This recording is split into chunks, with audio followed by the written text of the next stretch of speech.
What if the worst day of your life was actually the beginning of a nightmare in another world? Ren Koinada was just an ordinary 20-year-old man, living a dull and exhausting life. No fame, no girlfriend, no exciting future ahead of him, just endless work, stress, and bad luck piling up one after another. On what seemed like another miserable day, everything went wrong. His boss forced him to work even on his day off. The train doors shut right in front of his face. A crow pooped on him. Black cats crossed his path as if fate itself was mocking him. Even while buying a simple rice ball at a convenience store, he looked like a man completely defeated by life. But then, something happened that changed everything. An old woman screamed in the middle of the night her purse had been stolen. Without even thinking about himself, Ren chased after the thief. Fueled by pure instinct and his sense of justice, he ran with everything he had. He had no special powers, no heroic background. He was just an ordinary guy trying to do the right thing. But fate had other plans waiting for him. The next thing he knew, Ren found himself summoned into another world. Standing before him was Marie, the royal court magician, looking down at him with ice-cold eyes. Then came the words that shattered everything: "This one possesses nothing." Those heartless words became the beginning of Ren's despair, because in this new world, being ordinary might be the cruelest curse of all. But the moment Ren desperately reached out his hand and threw himself forward, everything changed. A blinding light swallowed his vision whole. In an instant, the ordinary world he had always known disappeared. It wasn't just light, it felt as if reality itself had been torn apart, dragging him into something far beyond human understanding. When the light finally faded, Ren opened his eyes, only to be met by a terrifying scene. Sitting before him was a plump king, his face twisted with fury and disbelief. "The summoned one is incompetent, impossible." The king's thunderous voice shook the room. Still unable to understand what was happening, Ren knelt on the freezing stone floor, surrounded by figures whose presence alone was overwhelming. Standing nearby was Marie, the royal court magician, staring down at him with the same merciless eyes. Then something strange surfaced in Ren's mind. A mysterious double helix image appeared, floating within his consciousness, as if it represented the very core of his existence. But before Ren could understand any of it, Marie had already delivered another devastating judgment. His abilities are completely average. He possesses no special skills, no hesitation, no sympathy.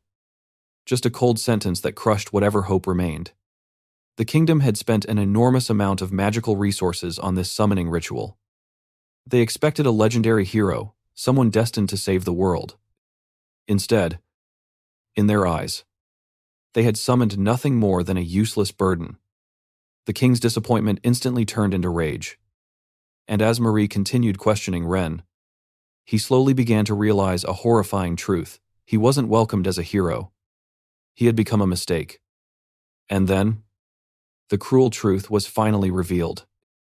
The man Ren had desperately been chasing through the streets that night, the purse snatcher, was actually the real hero all along. Ren froze. Everything suddenly made sense. Yet somehow it made his situation even more absurd. He hadn't been chosen. He wasn't special. He wasn't destined for greatness. When the summoning magic activated, Ren had simply been standing in the wrong place at the wrong time. Because he happened to be closest to the hero, he was dragged into another world as nothing more than an accident. The king looked at him with complete disappointment. "With this one, we cannot stand against them." Just like that, any remaining hope Ren had was crushed. No legendary powers, no overpowered abilities, no heroic destiny like the stories and anime he had seen before. In this new world, he had only received a single title: useless. As despair swallowed him whole, Ren lowered his head. But then, something strange happened again. Within his fading vision, that mysterious double helix image appeared once more. "I really saw it," he whispered. Refusing to surrender completely, Ren focused desperately on the faint glowing letters floating before him. searching for even the smallest chance to survive. And then he saw them. Skills.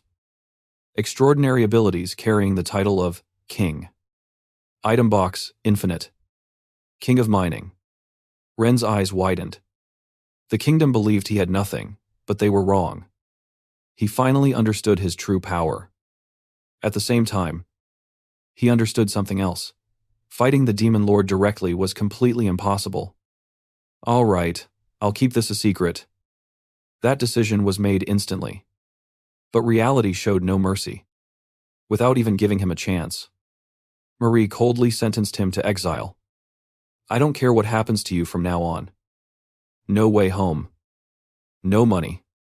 No place to stay. No one willing to help him. Dropped into an unfamiliar world with absolutely nothing. Ren felt genuine fear creeping into his heart. As he tried to protest, Marie's icy voice cut him down immediately. You should be grateful we're not killing you right here. And just like that, the so-called beginning of Ren's heroic journey looked more like the beginning of his abandonment. And just like that, Ren's life in the kingdom ended before it had even begun.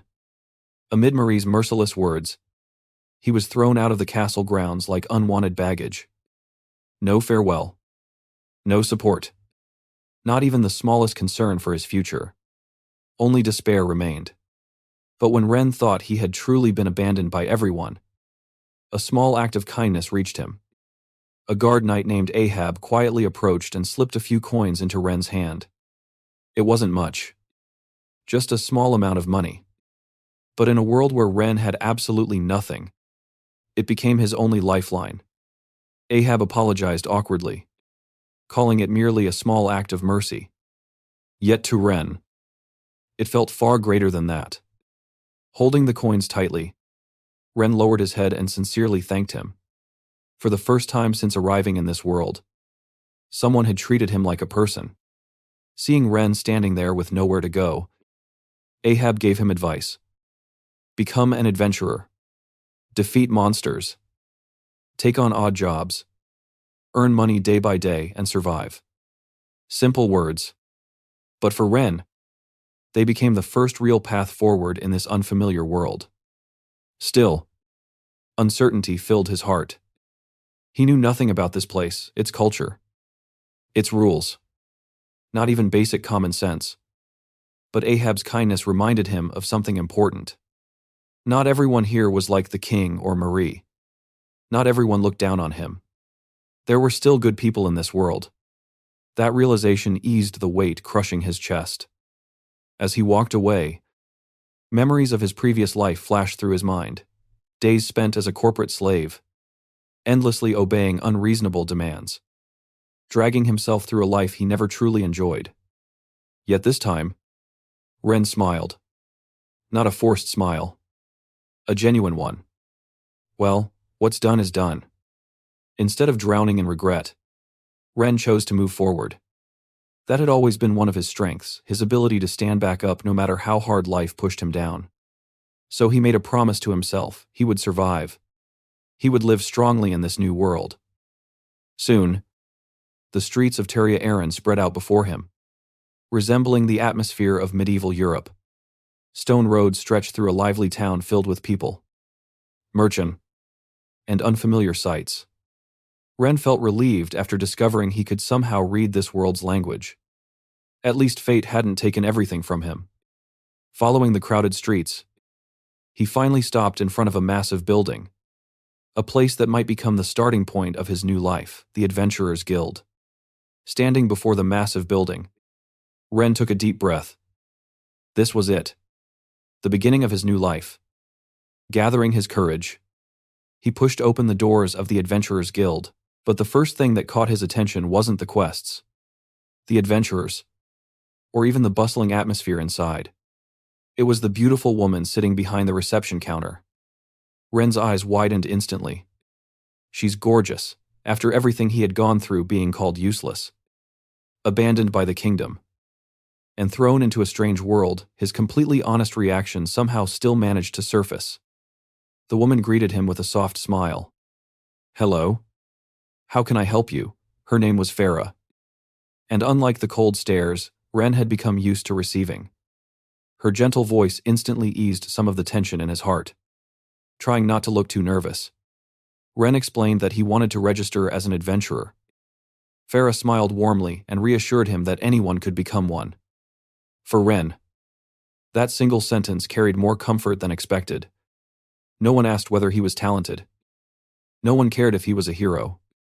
No one looked at him like a mistake. As Farah explained the system, Ren learned that adventurers were divided into 7 ranks, starting from F rank and climbing all the way to S rank.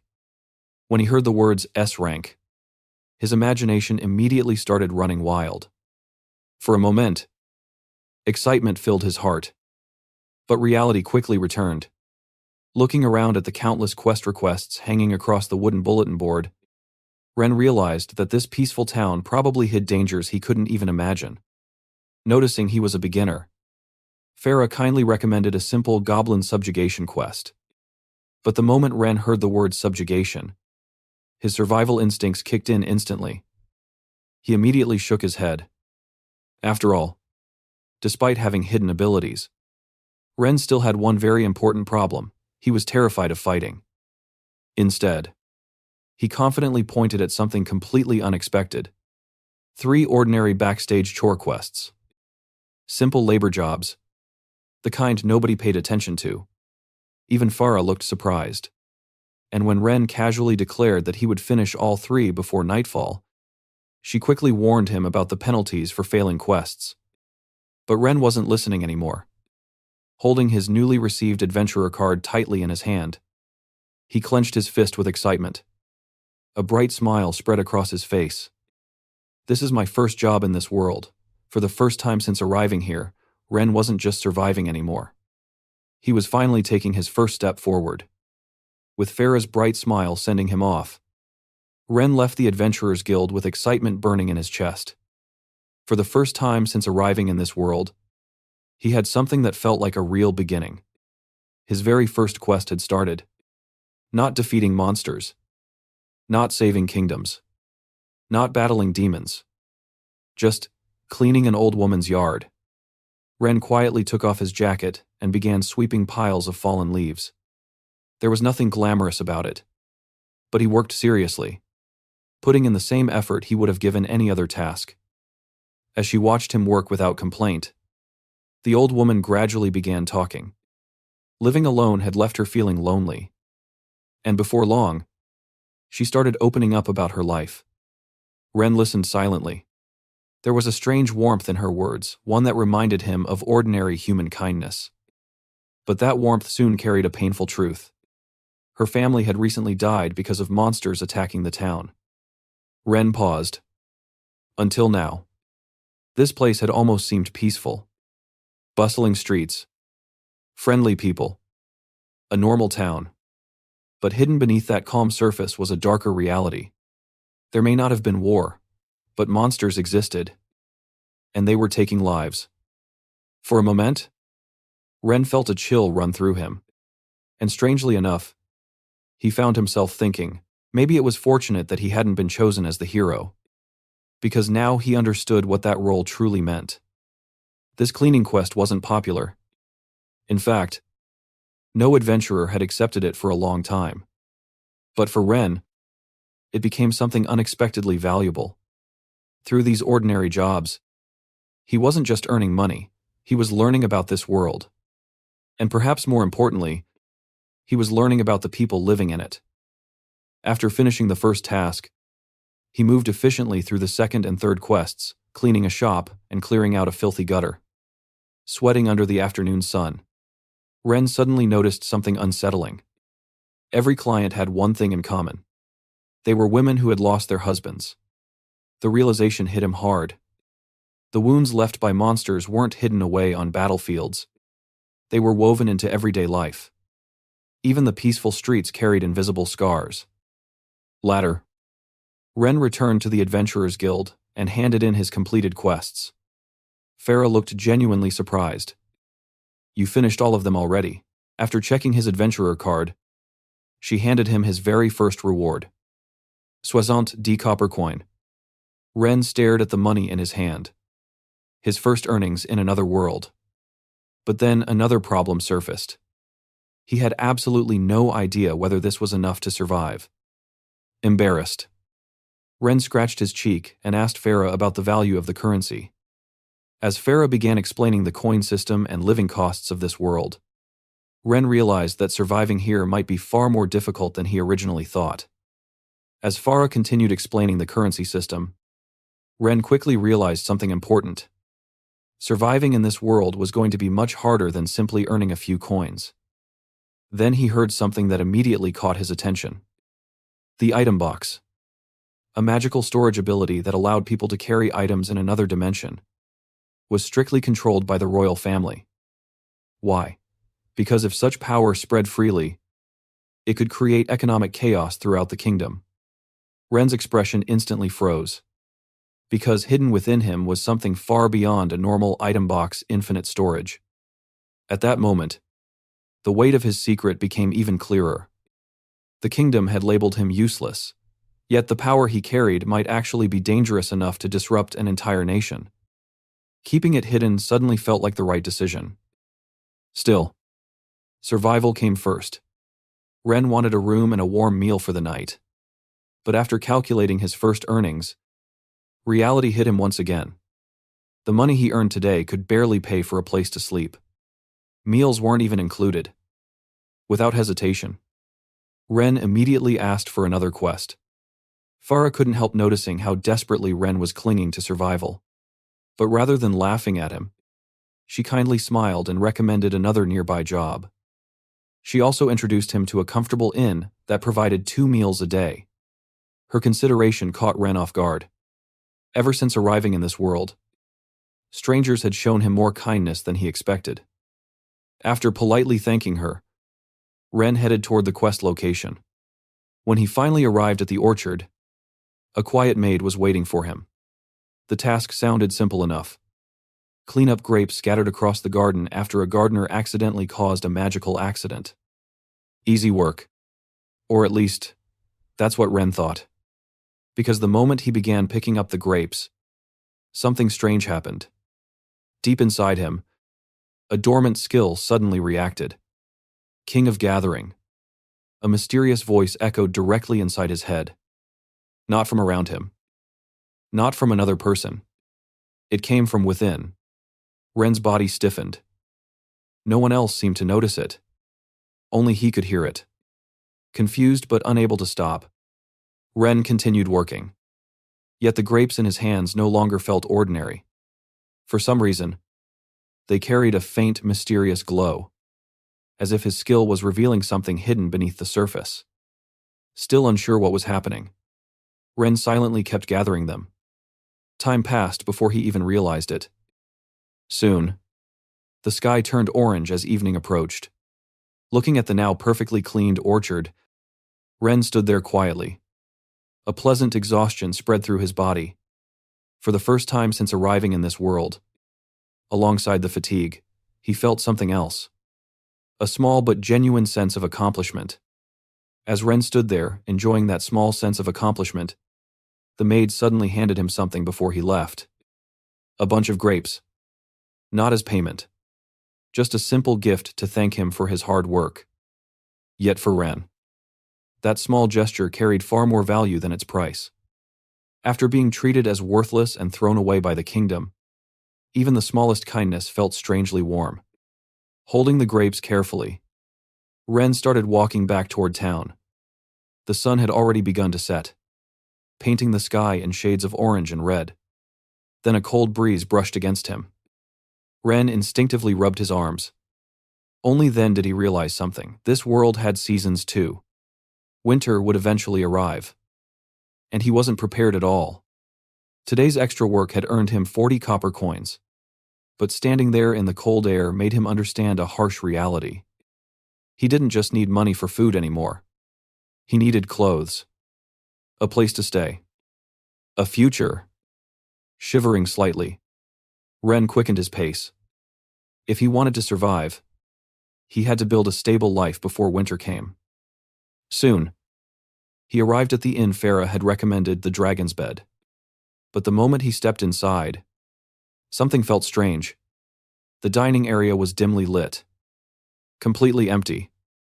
Not a single customer could be seen. Silence filled the room. Ren nervously called out, wondering if anyone was even there.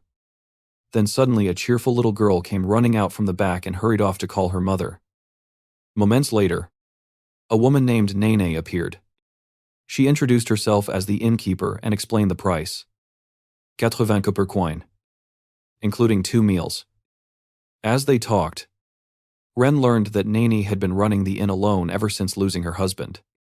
Hearing those words, something tightened in his chest. Again, another family affected by loss. Another scar left behind in this world. Ren quietly introduced himself and decided to stay. Unlike the castle that had abandoned him, this place felt warm. Not because of luxury, but because of the people inside it. Of course, Nini and her daughter found him a little suspicious. He had no luggage. His clothes looked strange, and he clearly didn't seem like someone from around here. But Ren quickly brushed it off with a random excuse. After all, everything he owned in this new world could fit in his hands. A small pouch of copper coins, and a gifted bunch of grapes. Even with only a small pouch of coins and a bunch of grapes to his name, Ren felt a sense of comfort the moment Nene smiled and said, "I'll prepare dinner right away." Such ordinary words shouldn't have meant much. But after everything he had experienced, they warmed his exhausted heart more than he expected. For the first time since arriving in this world, Ren finally had a roof over his head and a place where he could breathe without fear. Alone inside his room, he let himself relax. But as he waited for dinner, something suddenly caught his attention. His King of Gathering skill had ranked up. Ren immediately remembered Farah's warning about item boxes being tightly controlled by the royal family. And once again, caution filled his mind. Because unlike a normal item box, his ability was something far more dangerous. Curiosity slowly overcame him. To understand his power better, Ren raised his hand and tried activating his infinite storage. Then a cube of light suddenly unfolded in front of him. Complex geometric patterns spread through the air, glowing like some advanced magical device from another world. Ren's eyes widened. What? The scene looked so unreal that he could only stare in shock. Inside the floating cube were countless objects suspended in space. Grapes. Leaves. Random items scattered everywhere. Ren froze. Where had all this come from? Because he had absolutely no memory of storing any of it. Then more items caught his eye. A water bottle. Scraps of trash. Things from earlier that day. And suddenly, memories of cleaning the old woman's yard, the shop, and the gutters flashed through his mind. His body stiffened. A realization slowly formed. The garbage he had thrown away hadn't disappeared. His skill had automatically collected and stored it. But that wasn't all. Ren could feel something even stranger happening. The items weren't merely being stored, they were changing. Being enhanced. Upgraded. By the power of King of Gathering. His heartbeat quickened. If King of Gathering worked like this, then what about King of Smithing? An exciting thought surfaced in his mind. But excitement quickly turned into fear. Because if powers like these were ever exposed, Ren knew exactly what would happen. The peaceful life he had just begun building would disappear instantly. A cold chill ran down his spine. Still, unable to resist his curiosity, Ren picked up some iron scraps he had collected and attempted a small experiment. He tried shaping them. And immediately, something impossible happened. The metal softened. Not gradually. Instantly. What should have been solid iron became as soft as clay beneath his fingers. And then, little by little, its color began turning white. Ren stared silently at the strange material in his hands. Because there was no way metal should behave like this. Ren continued staring at the strange white metal in his hands. Something was definitely wrong. No matter how he looked at it, iron simply wasn't supposed to become soft like clay or change color. A sense of uneasiness crept into him. So without wasting any time, Ren activated another ability hidden within King of Smithing Appraisal. The moment the skill activated, information instantly flooded his mind.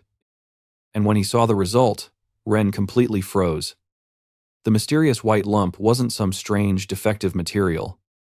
It was orichalcum, a legendary metal said to exist only in myths. One of the strongest materials imaginable. Silence filled the room. Ren stared blankly at the result, unable to process what had just happened. He hadn't forged it through years of training. He hadn't used some rare magical technique. He had literally created legendary metal by casually kneading iron with his hands. What his brain almost stopped functioning. Then a dangerous thought appeared. Slowly turning his head toward the pile of iron scraps nearby, Ren smiled. And that night, sleep completely disappeared from his schedule. By the time morning arrived, every iron scrap he had collected had already been transformed into orichalcum. The next day, Ren walked downstairs and was immediately greeted by a cheerful voice. "Good morning." Mr. Lulu greeted him with an energetic smile. Despite discovering absurd powers that could potentially shake the world itself, Ren's morning somehow still felt peaceful. Sunlight poured through the windows. Breakfast smells filled the inn. Life quietly continued. Remembering the grapes he had received yesterday, Ren handed them to Nani as a small gift. In return, she happily gave him a discount on breakfast. Small exchanges like this made him smile. At the same time, Ren had already made preparations. To hide the existence of his infinite storage, he bought a normal-looking bag to use as camouflage. With everything ready, he waved goodbye to Nene and Lulu before stepping back into the lively streets. Soon he returned to the Adventurers Guild and greeted Farah. But this time, Ren had a hidden objective. Rather than taking a high-paying or combat-related quest, he intentionally requested a simple blacksmith cleaning job with terrible pay. Farah looked confused. Why choose something like that? But Ren already knew the answer. His real goal wasn't cleaning. He wanted access to a forge. He wanted to create his own weapon. Ignoring Farah's concern, Ren confidently accepted the quest and headed toward the blacksmith shop called Iron Fist.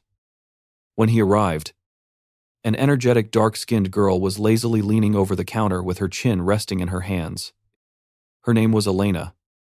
Behind her stretched a rough-looking workshop filled with weapons and the smell of metal. The atmosphere felt exactly like something from a fantasy world.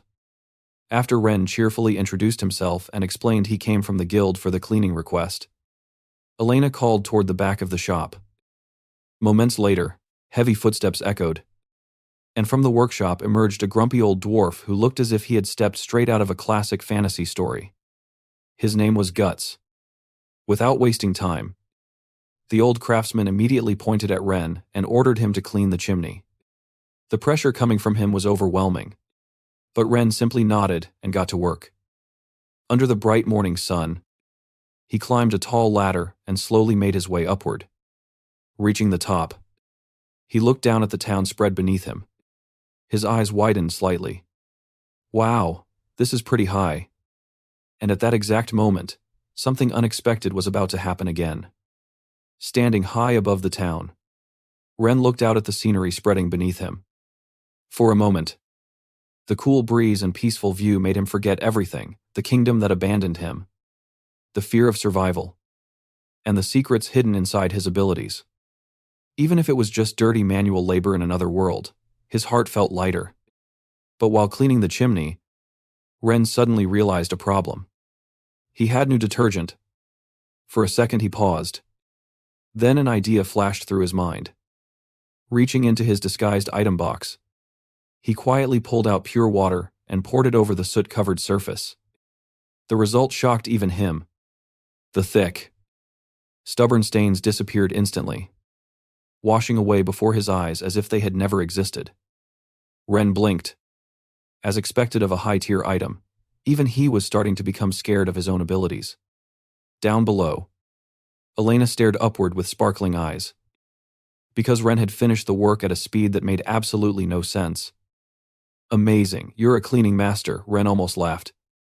He wasn't a master. He was basically cheating. But hearing Elena's praise gave him an idea. Seeing his chance, Ren immediately asked if he could borrow the forge.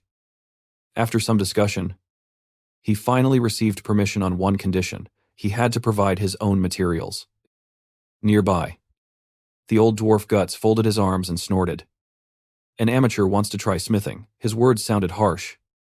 But strangely enough, he still allowed it. Even Elena looked surprised. Grandpa approved of you immediately. That's unusual. Then she revealed something unexpected. She was actually the owner of the blacksmith shop. And Guts, despite his intimidating appearance, was the only craftsman working there.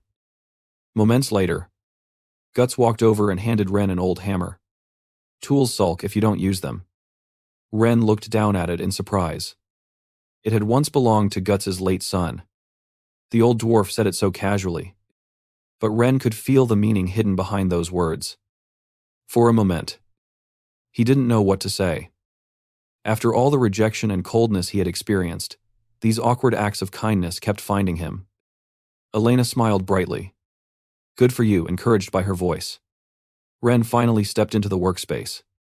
Then he casually reached into his bag and pulled out something that absolutely should not have existed. Orichalcum, the legendary metal. Elena's eyes widened. But before anyone could react, Ren raised the hammer.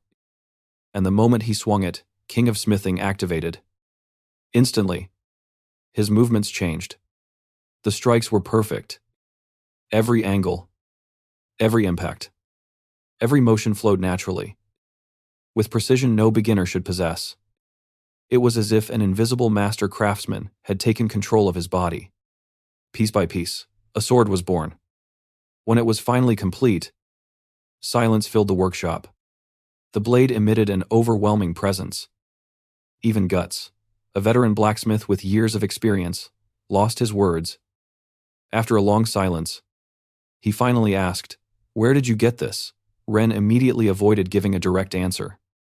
How could he explain that he created legendary metal from literal trash? Thankfully, Guts didn't press further. Instead, he stared at the masterpiece before him and simply said, "If you get more of this, I'll buy it for a good price." Ren scratched his cheek awkwardly. Unable to reveal the truth, he instead handed over his leftover orichalcum as thanks for Guts's kindness. And at that moment, something dangerous awakened inside the old dwarf. His eyes lit up. His blood as a craftsman started boiling, gripping the material with terrifying excitement. Guts immediately began working on a shield with the passion of a man possessed. As Guts threw himself into crafting the shield with almost frightening enthusiasm, Ren could only smile awkwardly. Meanwhile, Elena quietly watched him from the side. The more she observed him, the more confused she became. Ren had created something unbelievably valuable. Yet instead of keeping every bit of it for himself, he had casually handed over the remaining orichalcum as a gesture of gratitude. To Elena, that kind of selflessness felt strangely rare. And before she realized it, she found herself becoming curious about him. Looking at Ren's newly forged sword, she suddenly crossed her arms and tilted her head. You're not planning to fight monsters outside with only a sword, right? Without waiting for an answer, she immediately continued. I'll pick something out for you. As thanks for the precious material, Elena offered to provide armor from the shop itself. Ren was stunned. Once again, someone had unexpectedly reached out a helping hand. So he gratefully accepted. And for the first time since arriving in this world, Ren finally equipped himself with proper adventurer gear. Sword, armor, equipment. He actually looked like someone ready for life in a fantasy world now. Feeling thankful for all the kindness he had received from the people of the town, Ren eventually returned to the inn. As he entered, he heard Nene's cheerful voice call out dinner's ready. Smiling, Ren headed downstairs, but the moment he reached the dining area, he froze. Because the sight before him was completely unbelievable. The dining room that had always been quiet and empty was packed. Customers filled every seat. Laughter echoed everywhere. Voices overlapped as the entire place buzzed with life and excitement. Ren blinked in confusion. Was this even the same inn? The once deserted building now felt completely transformed. Seeing his reaction, Nene happily explained the reason. The ale made from the grapes Ren had given her had become an enormous success. People loved it. Business had exploded overnight. Hearing that, Ren stared quietly for a moment. Then a thought surfaced in his mind. Ever since coming to this world, Nene and Lulu had treated him with kindness. They had given him a place to stay. A warm meal. A place that felt like home. Maybe this was his chance to give something back. As determination rose inside him, Ren made up his mind. Tomorrow, he would try negotiating through the Merchants Guild. The next day, Ren headed back toward the mansion with the orchard. When the maid greeted him, he immediately made a bold proposal. He explained how he had shared the grapes with the inn owner, how they had been turned into ale, and how that ale had become a huge success. Then, lowering his head politely, Ren made his request. For the sake of the inn, please officially supply the grapes. Ren nervously waited for an answer after making his proposal.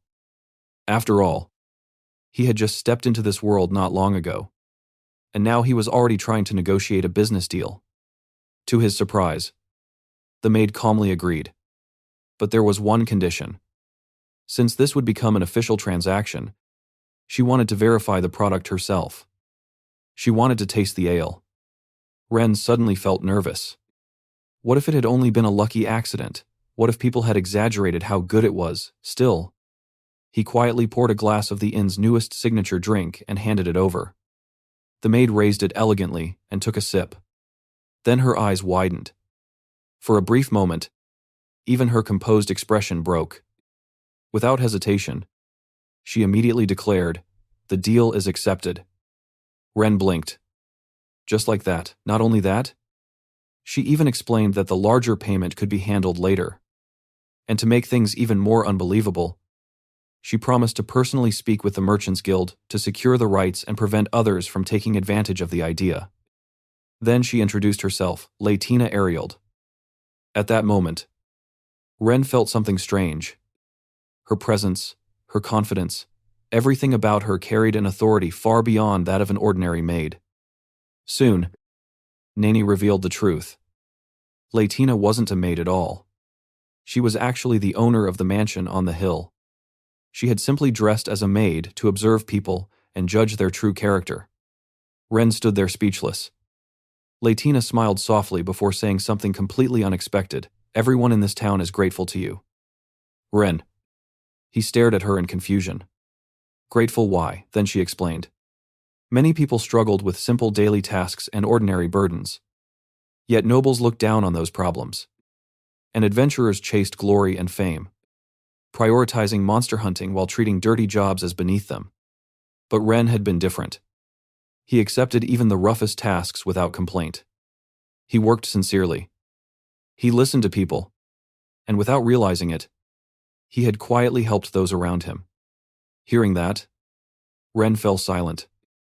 Because he had never thought that the things he considered small could matter so much. Later, after completing his usual cleaning work, Ren returned to the Adventurers Guild to report his progress. But after reviewing his completed quests, Farah tilted her head with a slightly troubled expression. "Ren, do you never take monster subjugation quests?"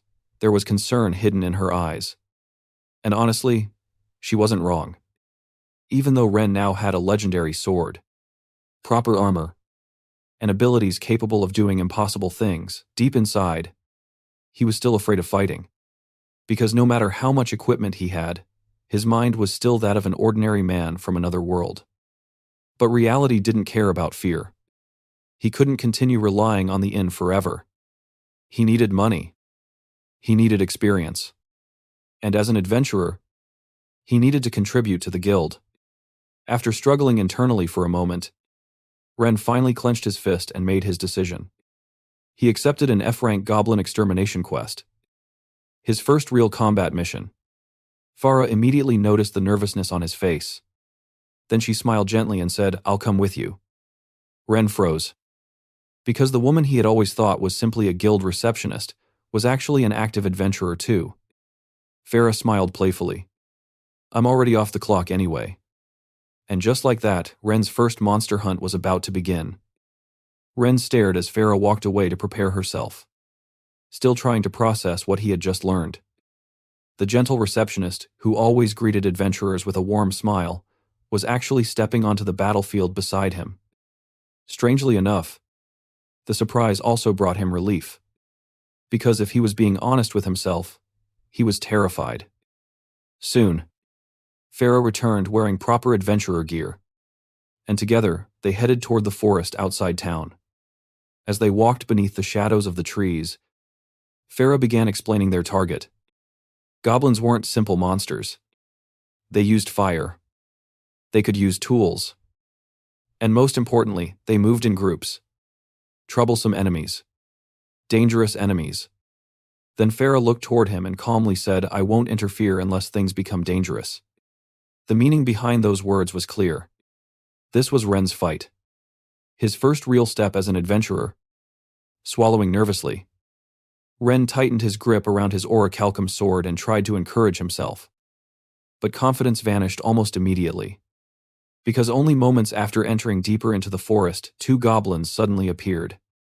Ren's eyes widened. 2 already. Cold sweat instantly rolled down his face. His legs felt heavy. His heartbeat pounded violently inside his chest. No matter how much equipment he had, no matter how powerful his hidden abilities were, this was still his first battle. And fear wasn't something that disappeared so easily. But before he could react, something even worse appeared.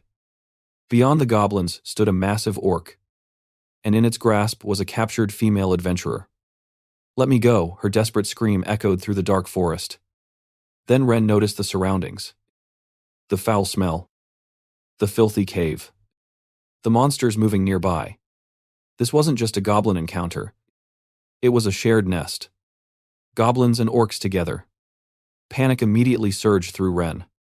But before he could act recklessly, Farah raised her hand and stopped him. Her expression remained calm. Without hesitation, she pulled back her bowstring.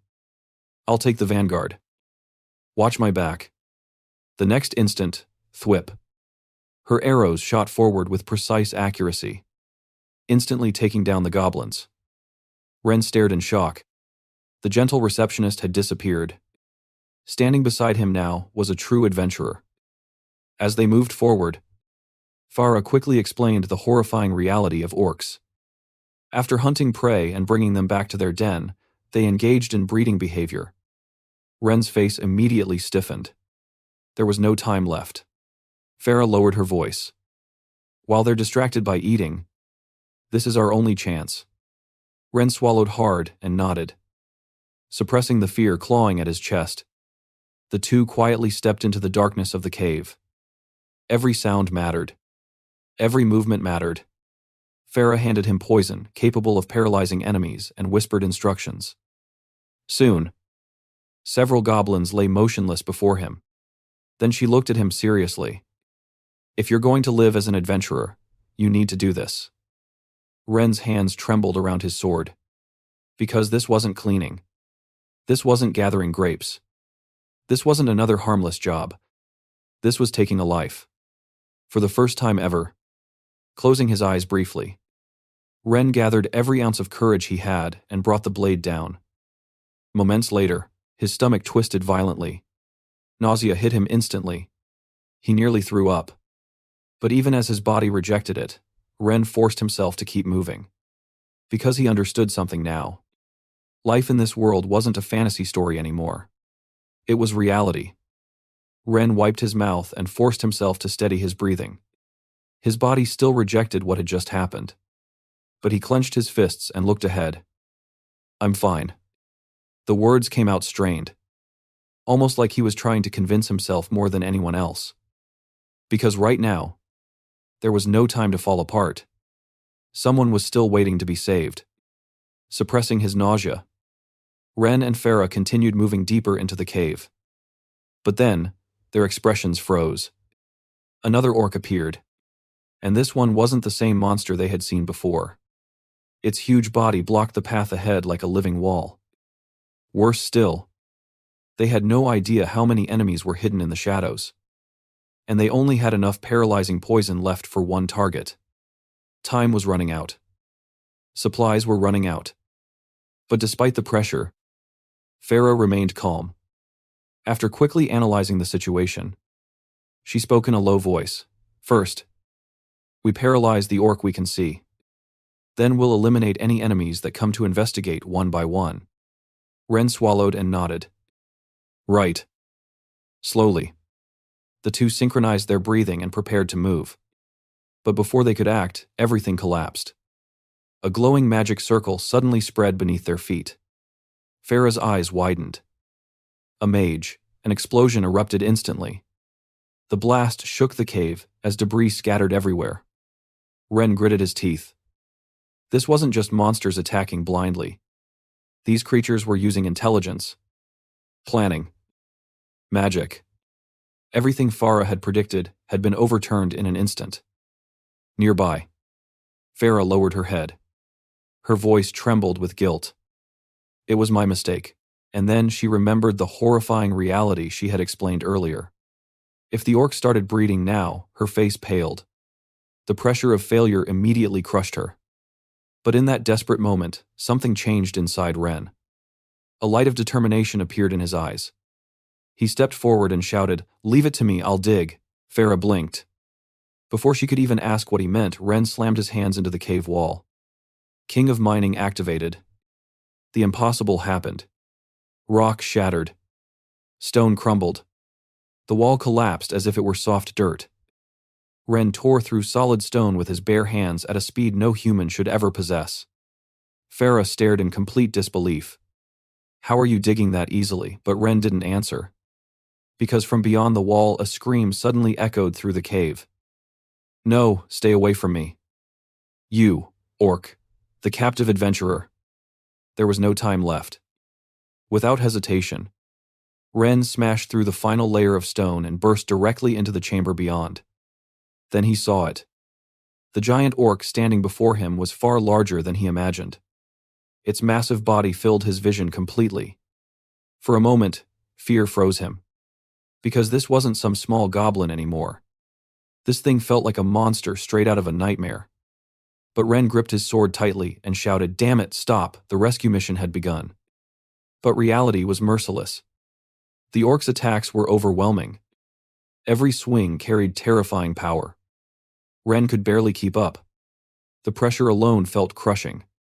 Then suddenly a scream echoed through the cave. Farah charged forward without hesitation, attacking to pull the monster's attention away. "Ren, take care of the woman." Hearing her voice, Ren immediately rushed toward the injured adventurer. "Are you okay?" Tears filled the woman's eyes as she looked at him. But before there was time to relax, the orc counterattacked. Its massive fist slammed down violently. Farah let out a painful groan. And Ren's eyes widened. Because the woman who had been protecting him all this time had just taken a direct hit. The moment Ren saw Farah take the hit, panic exploded inside him. "Farah," his voice echoed through the cave. Just moments ago, she had been the calm and reliable senior guiding him through his first mission. Now she was on the ground. For an instant, Ren felt true fear. Because the person who had protected him had fallen. And suddenly, he was alone, facing the biggest crisis of his life. The orc raised its enormous weapon once again, preparing to finish everything in a single strike. Ren's heartbeat pounded in his ears. His hands tightened around the sword. Then he swung. And the next moment, everyone froze. The impossible happened. The giant orc was split clean in half. Not just its body, its massive weapon had been cut apart too. Silence filled the cave. Farah stared blankly.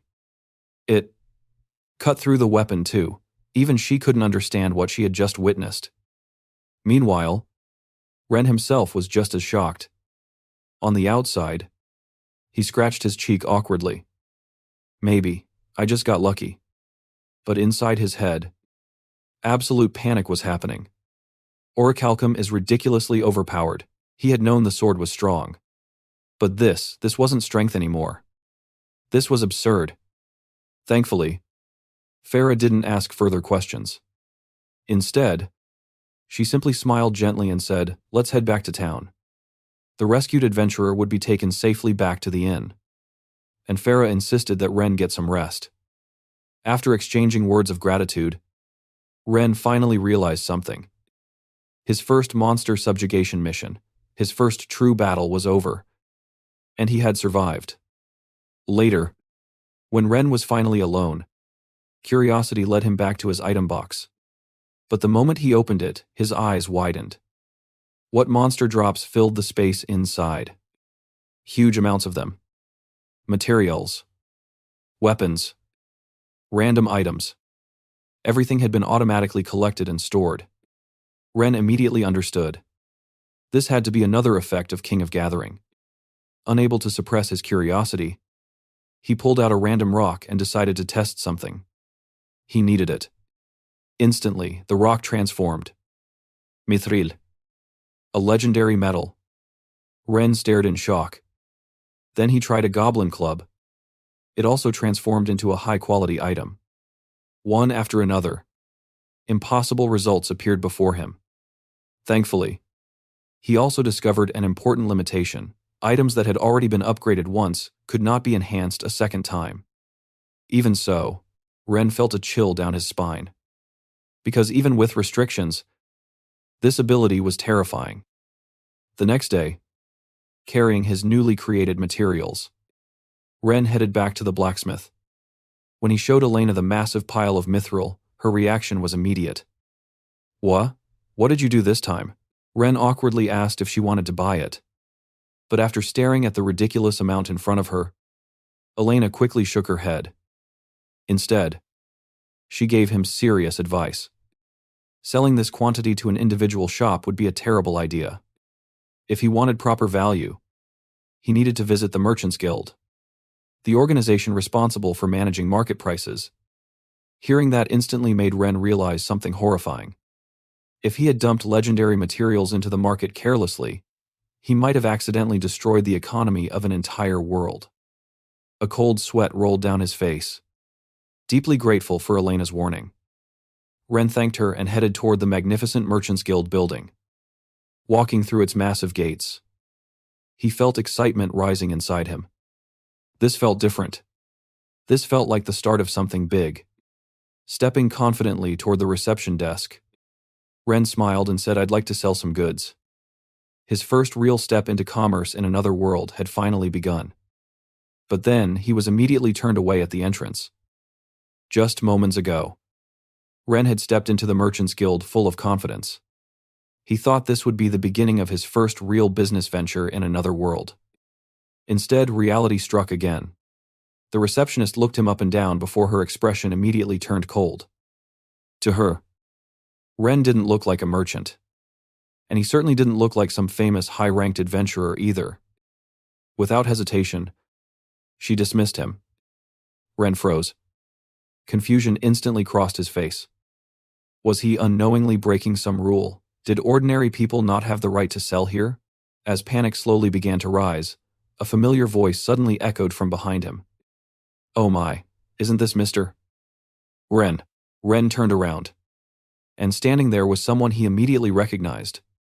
The elegant woman from the mansion, the one he had believed to be a maid. Tina. The moment she learned Ren had come to sell goods, she smiled gently and invited him into the back room as if it were the most natural thing in the world. The receptionist's face instantly turned pale, because what she had just witnessed made absolutely no sense. The man she had dismissed moments earlier was receiving treatment reserved for important guests. Before leaving, Tina calmly turned toward the receptionist and said, "You never know who might bring an opportunity. Always treat people politely." Her voice wasn't loud, but the quiet authority behind it made the message feel far heavier. The receptionist immediately lowered her head. Meanwhile, Ren scratched his cheek awkwardly. Honestly, he didn't blame her. It's normal to be suspicious of me, but Tina simply laughed softly. Then she looked at him warmly. "I know you're a kind person." For a moment, Ren fell silent, because hearing someone trust him that naturally felt strange. Yet somehow, it also felt comforting. Inside the VIP room, Ren finally revealed the goods he wanted to sell. 30 pieces of extremely pure mithril. The moment Latina saw them, her expression changed instantly. Without hesitation, she offered an enormous purchase price. Ren blinked in shock. Wait, you aren't even checking them. He couldn't understand it. But Latina simply smiled. Because I can trust someone who only takes quests to help others. To her, sincerity mattered more than anything else. Then, as if remembering something, she calmly introduced herself properly. I am Albael Nibris, the guildmaster here. Ren's eyes widened instantly. Guildmaster. So not only had he unknowingly met an important person, he had somehow earned her trust too. After successfully receiving an enormous amount of money, Ren finally felt something he hadn't experienced since arriving in this world: security. For once, he wasn't worrying about tonight's meal or tomorrow's expenses. And with that came a new idea. To hide the existence of his infinite storage and prepare for future adventures, Ren decided he wanted to buy a carriage. A normal-looking means of transportation. A perfect disguise. As he walked through the town afterward, Ren looked quietly at the scenery around him. The people. The streets. The peaceful atmosphere. When he first arrived, this world had felt terrifying. Cold. Unwelcoming. But somewhere along the way, that feeling had started changing. Smiling faintly, Ren made a decision. He wanted to stay here a little longer. In this kind town, eventually he returned to the place that now felt strangely like home, the Dragon's Bed. The moment he entered, Nene greeted him with a smile. Ren, you have guests. Ren tilted his head in confusion.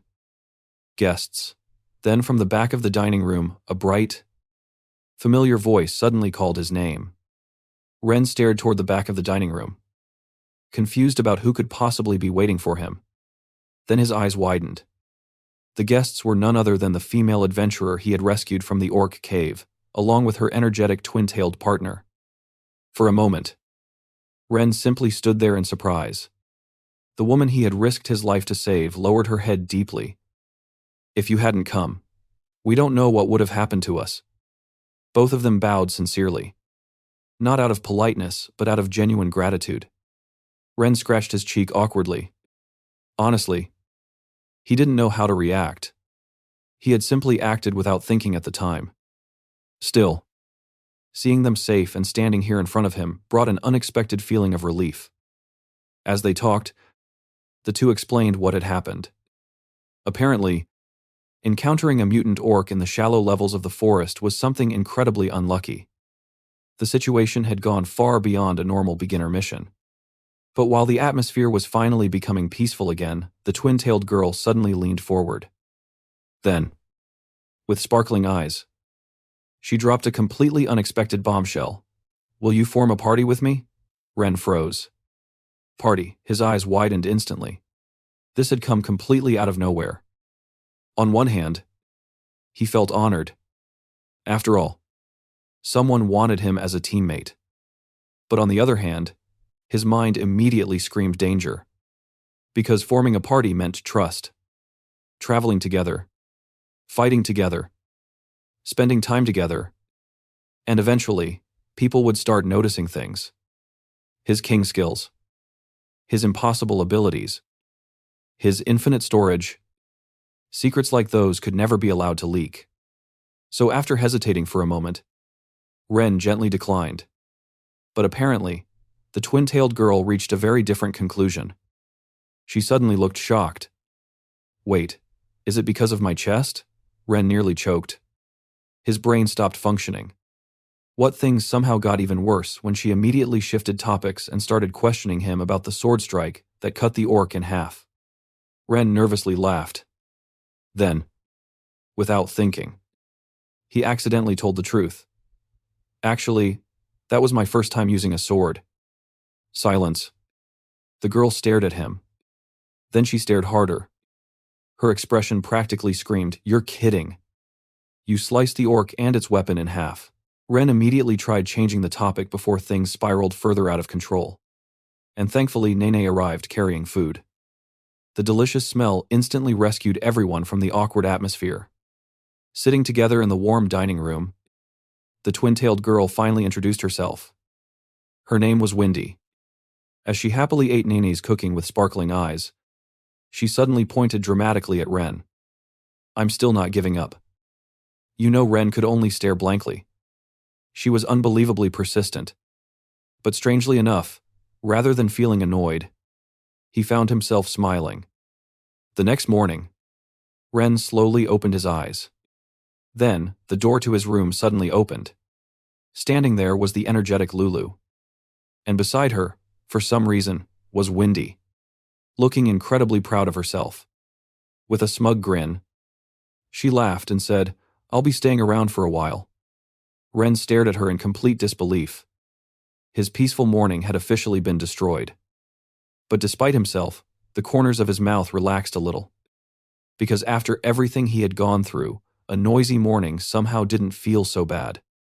Ren had hoped for a peaceful morning. Unfortunately for him, Windy apparently had very different plans. As he headed downstairs to the dining room, he immediately noticed her sitting beside his seat as if she had always belonged there. No hesitation. No awkwardness. Just complete confidence. Ren stared at her. Windy stared back with a perfectly innocent smile. Nearby, Nene couldn't help teasing him. "She's a cute girl. Isn't she?" Instantly, Ren nearly choked from embarrassment while warm breakfast dishes were placed on the table. Laughter quietly filled the room. And before Ren realized it, a strange thought crossed his mind.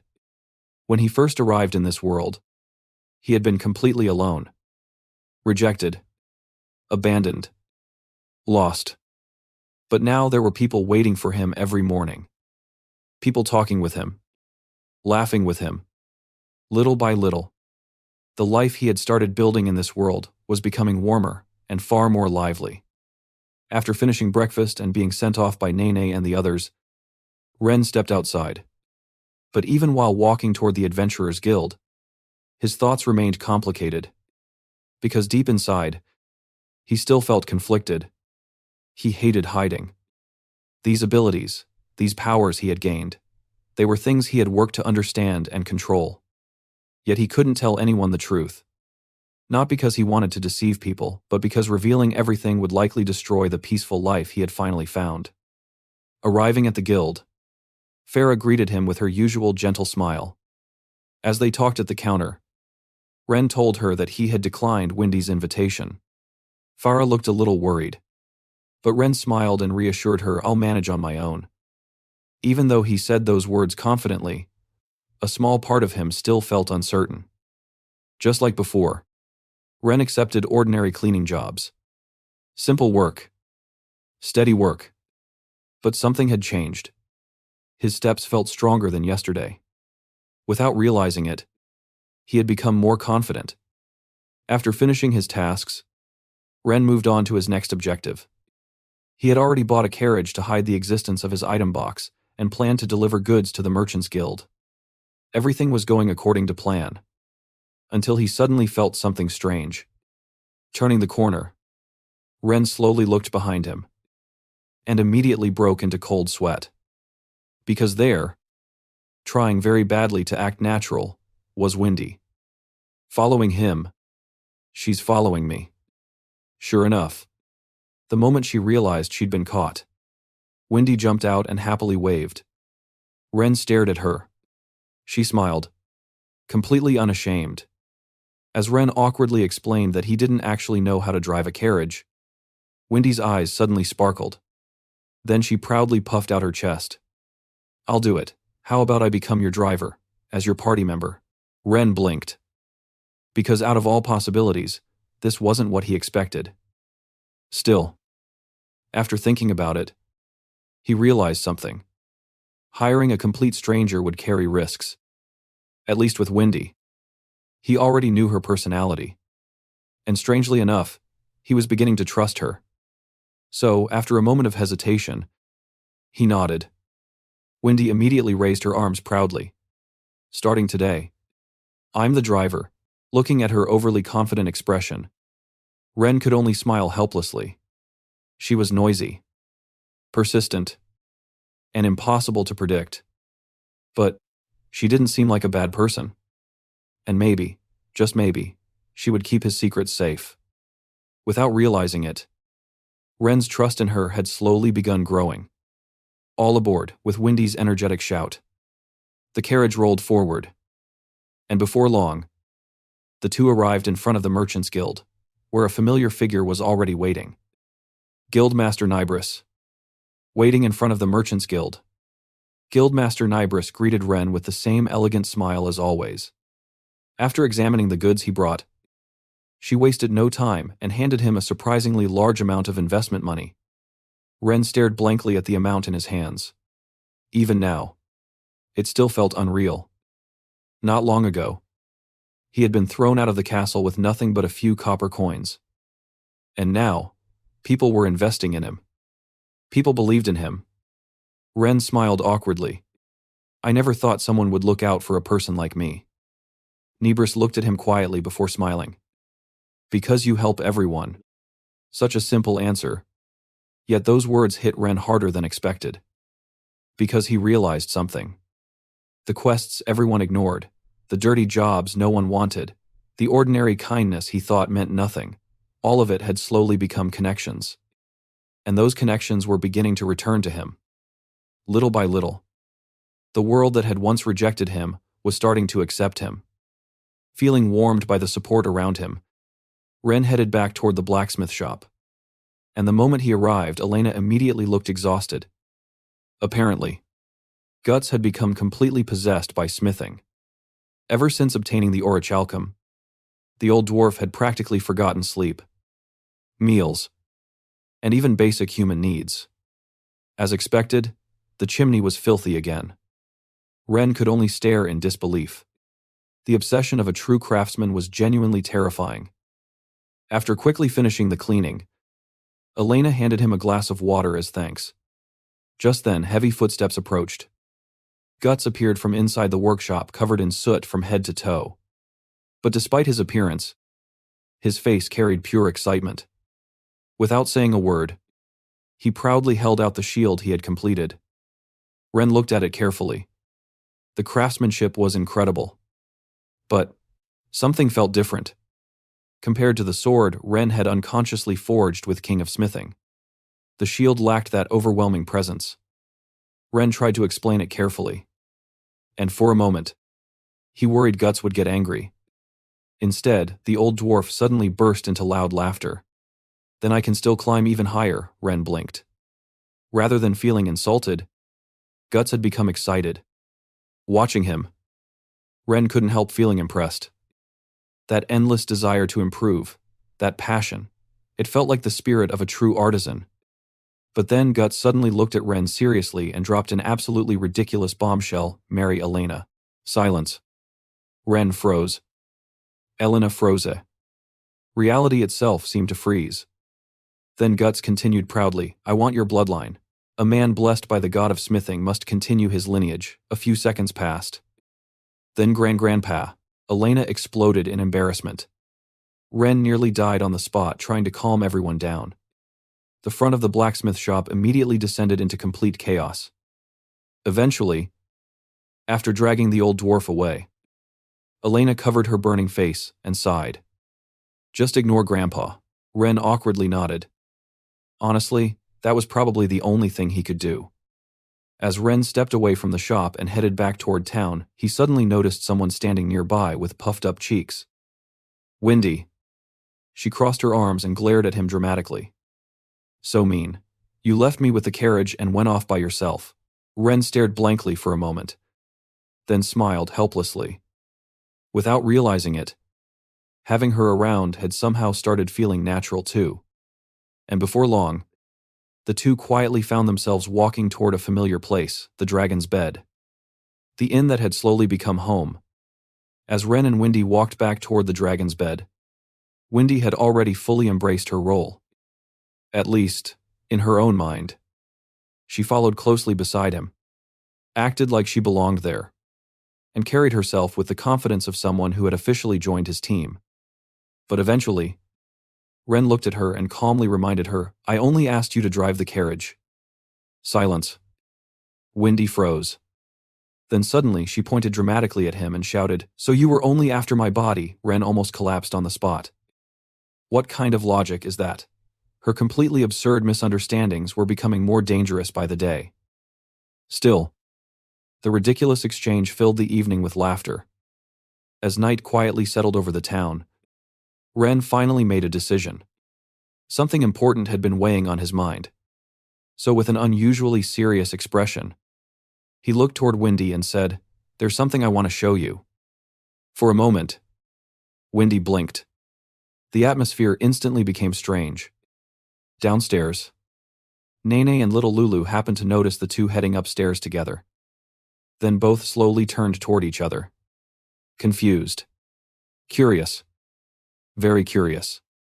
Inside the room, Ren stood silently for a while. Because even now, doubt remained inside him. This wasn't just some ordinary secret. It was the thing he had been hiding ever since arriving in this world. The thing that could destroy the peaceful life he had finally built. But he also understood something. If they were truly going to travel together, if Wendy was going to become someone important in his journey, then trust had to start somewhere. Taking a deep breath, Ren looked directly at her. And after making Wendy swear repeatedly that she would never tell anyone, he finally decided. Slowly raising his hand, light exploded into the room. A dazzling cube filled with intricate geometric patterns unfolded in the air. His item box. Wendy's eyes widened instantly. She stood frozen. Because what she was witnessing looked less like ordinary magic and more like something divine. Meanwhile, Ren smiled slightly and said, "Watch carefully." He picked up an old, worn-out sword. A blade so ordinary no one would have looked at it twice. Then he touched it. Immediately, light surged through the weapon. The rusty sword trembled. Its form changed. Its surface transformed. And moments later, a magnificent blade appeared, radiating brilliant light. Wendy's jaw slowly dropped. The power hidden inside Ren. The power of King of the Short Night. A divine ability capable of upgrading anything it touched. Silence filled the room. Then Wendy's eyes suddenly began sparkling like stars. Slowly, with a trembling hand, she raised her finger toward him. Then in an almost childlike voice, she asked, "Can you do mine too?" Ren blinked. Then looked at the ordinary bow she held. A moment later, he reached out and touched it. Light burst out once again. And right before Wendy's eyes, her simple bow transformed into a magnificent glowing weapon. For several seconds, she simply stared. Then her expression exploded with excitement. Wendy continued staring at her transformed bow in complete disbelief. The beautiful glow reflected in her eyes as if she had just witnessed a miracle. Then suddenly, she turned toward Ren with sparkling eyes and shouted, "Amazing! Ren, with this, I feel like I can fight any number of monsters." Her excitement was so pure and genuine that Ren couldn't help smiling. There wasn't a trace of greed in her reaction. No fear. No suspicion. Just simple happiness and trust. Looking at her expression, Ren quietly felt something settle inside his heart. Until now, he had hidden his powers because he was afraid. Afraid of being used. Afraid of being feared. Afraid of losing the peaceful life he had finally found. But now, for the first time, he felt like he had truly gained a companion. Someone he wanted to trust. Someone he wanted to protect. With Wendy now acting as his driver, their range of travel expanded dramatically. No more carrying everything alone. No more limiting themselves to nearby areas. As Ren looked at the passing scenery from inside the carriage, a memory suddenly surfaced. The absurd speed at which he had dug through cave walls before. Thinking about that experience, an idea came to him. If he had been able to tear through solid rock that easily, then why not explore a real mine? and so the two headed to the Adventurers Guild to accept a mining request at Kalza Mine. When they arrived, Farah greeted Ren with her usual warm smile. But this time, something felt different. Her expression looked unusually heavy. After hesitating for a moment, Farah finally spoke. Marie has been imprisoned in the castle. Ren froze. Marie, the cold court mage who had looked down on him from the moment they met. Of all people. Hearing that she had been imprisoned felt unbelievable. After all, she had been a royal court magician. What kind of mistake could someone like her have made? Then a terrible thought slowly formed in Ren's mind. The failed hero summoning. Could it be because of that? Could Marie have been blamed? A strange uneasiness suddenly settled in his chest. Because despite everything that happened, despite how cold she had been, Ren couldn't simply ignore it. Still, after sharing his concerns with Farah, he pushed those thoughts aside for the moment. Right now, there was work to do. He accepted a copper mining quest, then headed back outside. Waiting on the carriage seat was Wendy, lazily swinging her legs while waiting for him. As the carriage rolled forward through peaceful forest roads, Wendy looked toward him and asked curiously, "Are you planning to turn all the iron into scoops?" Then, as if suddenly remembering something important, she looked at him with hopeful eyes. "Actually, can you make arrows for me? As an archer." That request mattered far more to her than weapons for digging. Ren smiled immediately. "Of course." Then he added, "We're companions now. You don't need to hold back." For a moment, Wendy looked at him quietly. And once again, she was reminded of something. Ren was kind. Not the kind of kindness people used for appearances. Real kindness. The type that came naturally.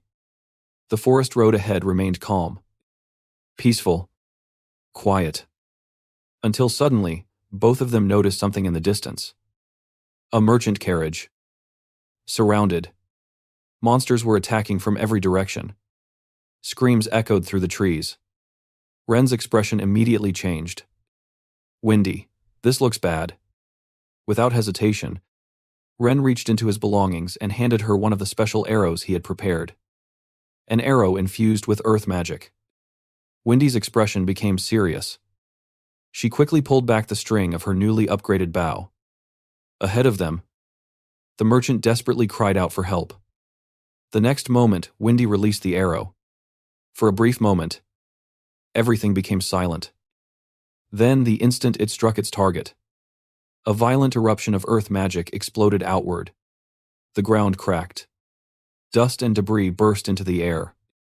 And the giant monster at the center of the impact was completely annihilated in a single shot. Silence followed.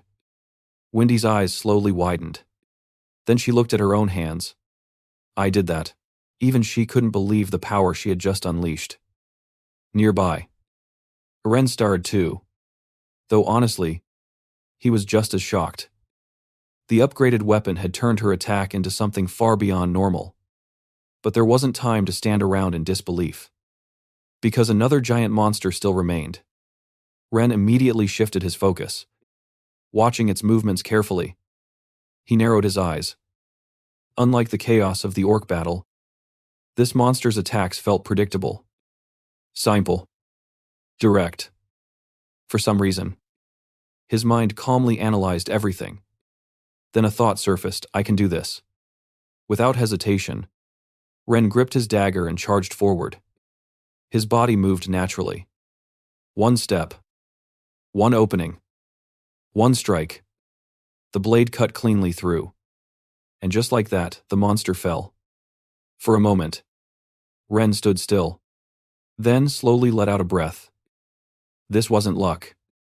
This wasn't hiding behind someone else. This was his first real victory in a proper battle. And he had done it himself.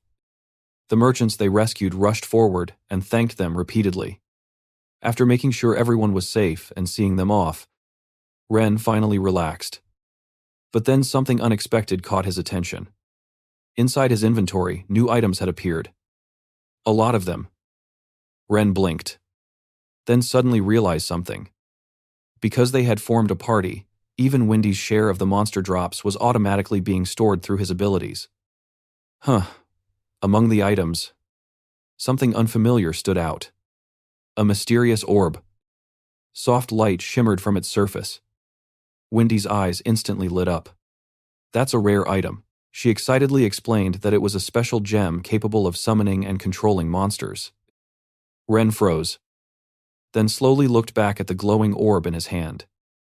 Wait, does that mean I can become a summoner? His heartbeat immediately sped up. Because every time he thought he had reached the limit of his possibilities, this world showed him something new. And each time, the future seemed to grow even larger. Soon after, Ren and Wendy finally arrived at their destination, Kalzamine. Long ago, dwarves had gathered here in search of valuable minerals and rare ores. Now, the mine had become a nest of monsters, though ordinary ore still remained deep inside. Staying cautious, the two slowly stepped into the dark tunnels. As they moved deeper underground, Ren suddenly noticed something strange. Cobwebs. Everywhere. Thick strands stretched across the walls and ceilings. Immediately, Ren's body stiffened. Wendy's expression also became serious. She quietly explained dead spiders. Monsters marked by skull-like patterns. Highly venomous. Extremely dangerous. Hearing that, Ren narrowed his eyes. Poison. That would become a problem. But rather than panicking, his mind immediately started working. His king of gathering had collected all kinds of strange materials. Among them, world tree leaves.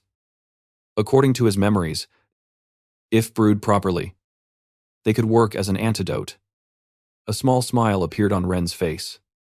As he continued mining copper ore one after another, he quietly thought, King of Gathering is really useful.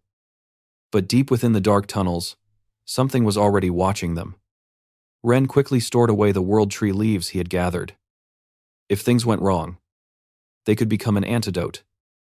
In a place crawling with venomous monsters, having an emergency solution brought a small sense of relief. For now, everything was proceeding smoothly. Copper ore continued piling up one piece after another, and Ren could clearly feel how much easier his skills made life. Meanwhile, Wendy stood nearby like a reliable guardian. With her newly upgraded bow, every approaching goblin was instantly dealt with before it could even come close. Watching arrows fly one after another with incredible precision, Ren smiled. At this point, she felt less like someone following him around, and more like a true partner. With confidence growing between them, Ren suggested moving deeper into the mine. If they had come all this way, they might as well search for something more valuable. And so the two continued forward. Their teamwork was becoming surprisingly natural. Wendy handled monsters. Ren focused on gathering materials. Without even realizing it, they had fallen into rhythm.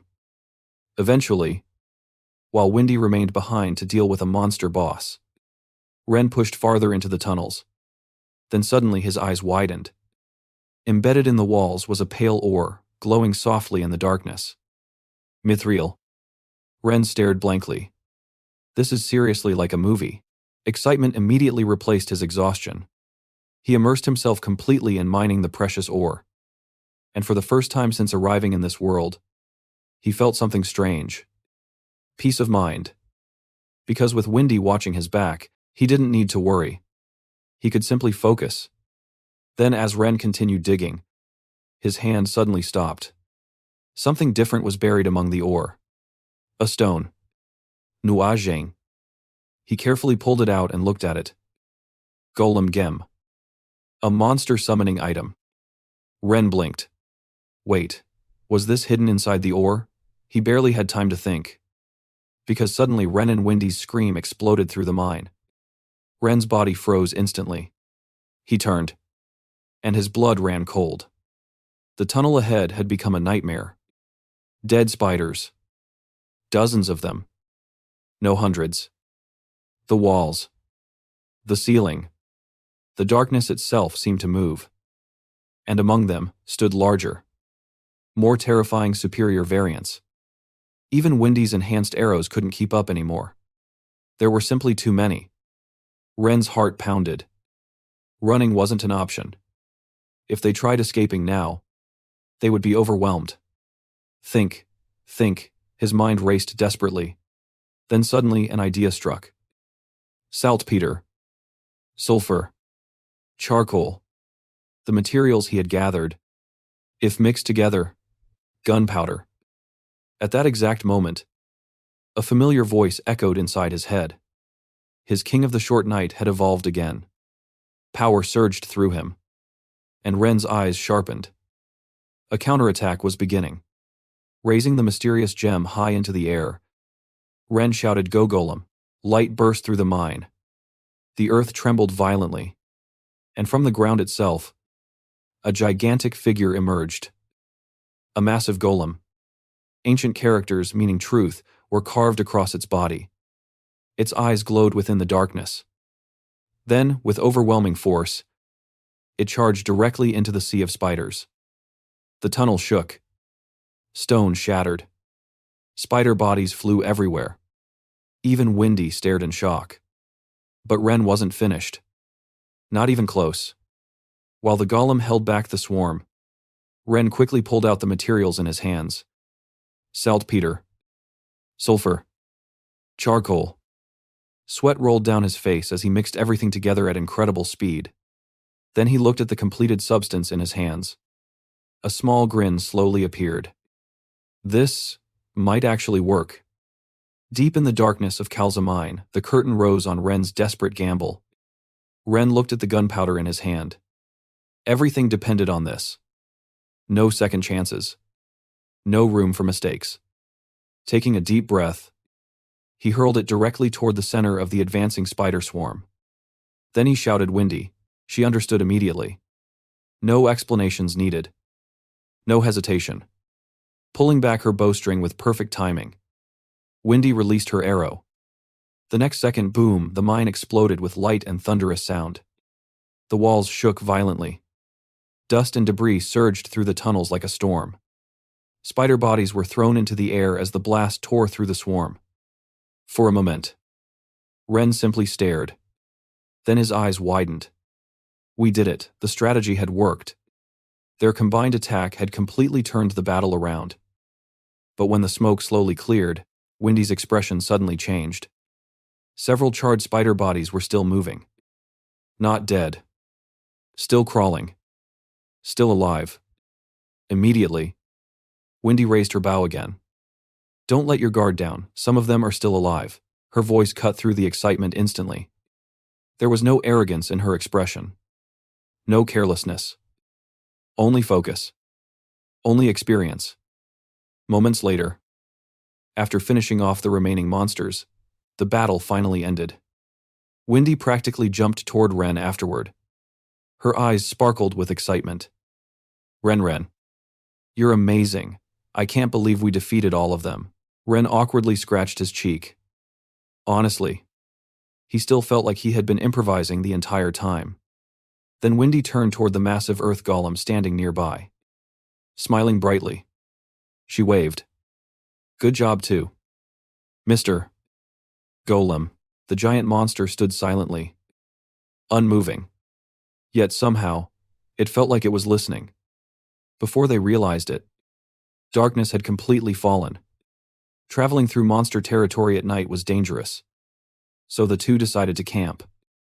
As a precaution, Ren used the spider gem they had obtained and summoned a spider monster to stand guard.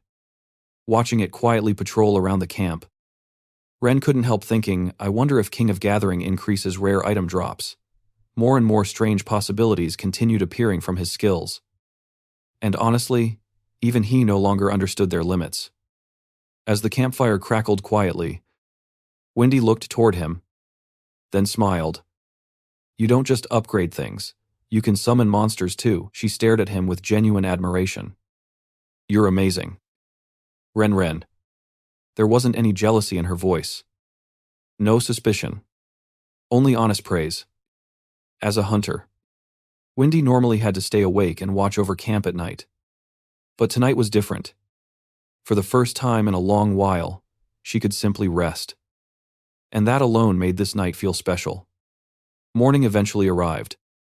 After packing everything and preparing to leave, Wendy suddenly asked with curiosity sparkling in her eyes, "The monsters you summon, do they listen to everything you say?" Ren nodded. "More or less." Immediately, Wendy's face brightened. "Then I have a request." A few moments later, Wendy was sitting proudly on the giant golem's shoulder. "Woo, it's so high up I can see everything from here." Watching her excitedly wave her arms around from above, Ren laughed helplessly. "Let's take our time heading back." Protected by the giant golem, the carriage rolled peacefully through the forest path. For once, things felt calm. As the scenery slowly passed by, Ren sank into thought. His abilities kept evolving. Upgrading. Summoning. S2O. Gathering. But one idea still remained in his mind. Upgrading items is useful, but combining things together would be incredible too. Then he shook his head. No, that's asking for too much. But just as he was about to dismiss the thought, a familiar voice suddenly echoed inside his head. King of Gathering has leveled up. Ren's eyes widened. Then he immediately sat upright. Wait. No way. Because a dangerous possibility had just appeared in his mind. The moment the voice announced the evolution of King of Gathering, Ren immediately felt something change.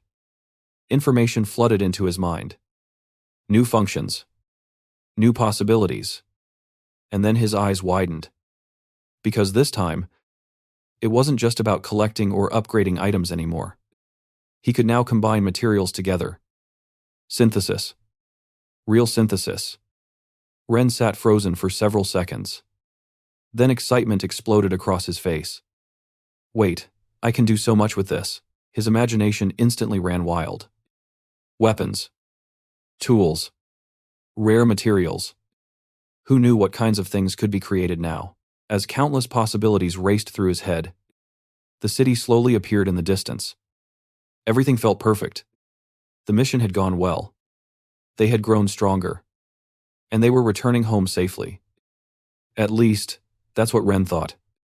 Suddenly, stop right there, a sharp voice cut through the peaceful atmosphere. Ren immediately looked up. Kingdom soldiers had surrounded the road ahead. Their expressions were cold. Their hands rested on their weapons. Then one of them stepped forward and declared, "By order of the king, you are to come to the castle immediately." The atmosphere instantly turned heavy. Wendy immediately stepped forward. "Wait a second, what's going on?" she protested angrily. But the soldiers didn't even look at her. They simply pushed her aside and grabbed Ren. Ren looked back in shock.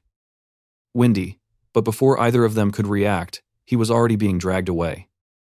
Soon afterward, Ren was brought back to the place where his nightmare had begun. The castle. The place where he had once been declared useless. And waiting for him there was a familiar figure. Marie. The court magician slowly adjusted her glasses, then looked directly at him. "It's been a while." Ren. The coldness in her eyes hadn't changed at all. Ren felt his chest tighten. Because this reunion felt wrong. Very wrong. Then Marie spoke. "You possess a special ability. Now tell me everything." No greeting. No explanation. Straight to interrogation. Ren froze. Meanwhile, the soldiers surrounding him stared with expressions colder than ice. Marie continued pressing him. Again and again. Convinced that Ren was hiding something extraordinary. Convinced that he possessed power beyond imagination. But Ren said nothing. Because if he revealed the truth, everything would be over. And when he continued refusing, Marie's expression hardened. Without hesitation, she gave the order, "Lock him up." The sound of heavy iron bars slamming shut echoed through the dungeon. Ren sat silently inside a freezing prison cell. Darkness surrounded him. And for the first time in a long while, fear slowly returned. Because now, he finally understood. His powers were far more dangerous than he had imagined. The ability to create rare materials. To produce treasures. To generate impossible value from ordinary objects. If the royal family learned everything, there was no way they would ever let him go. Not as a person. Only as a tool. Ren lowered his head and quietly sighed. Who leaked my secret? For a moment. Ugly thoughts began creeping into his mind. Windy. Farah. Nani. Elena. The people who had shown him kindness. No, he hated himself for even considering it. Then suddenly, from somewhere deeper within the silent dungeon, a rough voice echoed. Hey. Kid. Got any food? Ren's eyes widened instantly. He had thought he was alone. Slowly turning toward the neighboring cell, he stared into the darkness. Someone else was there. And strangely enough, in the middle of this cold prison, that unexpected voice felt almost comforting. Carefully, Ren reached into his item box and secretly took out some bread from Nene's inn. He handed it through the bars. A moment later, the voice laughed softly. I owe you one. Kid. You're a good guy. Then after a pause, the mysterious man asked, So, why'd someone like you end up in a place like this? Ren had no idea yet. But this chance meeting was about to change everything. The dungeon fell silent again after the mysterious prisoner asked his question. For a while, Ren simply sat there quietly. The cold stone floor. The iron bars. The injustice of everything that had happened. Little by little, the reality of his situation began settling into his chest. He had done nothing wrong. He had worked hard, helped people, saved lives. And yet, he had ended up imprisoned like a criminal. A quiet bitterness rose inside him. The man in the neighboring cell eventually introduced himself. His name was Rufus. In a rough but calm voice, he explained why he had been imprisoned. He had been accused of desertion. During a massive monster stampede, he had run away. Because he wanted to survive. Because he was afraid. And because of that decision, he ended up here. But as Ren listened more closely, something felt strange. Rufus didn't sound like a coward. There was no selfishness in his words. Instead, there was regret, pain, and concern. Even now, what worried him most wasn't himself, it was the people in town. Lowering his head, Rufus quietly asked, What happened to everyone? Ren smiled gently. They're okay. Everyone's doing fine. For a moment, silence filled the dungeon. Then tears slowly gathered in Rufus's eyes. Relief. Pure relief. Watching him, Ren felt something tighten in his chest. Even though all of his belongings had been confiscated, there was one thing nobody knew about. His item box. Technically, Ren could escape any time. He could summon tools, create weapons, break through walls if necessary. But despite that, he stayed.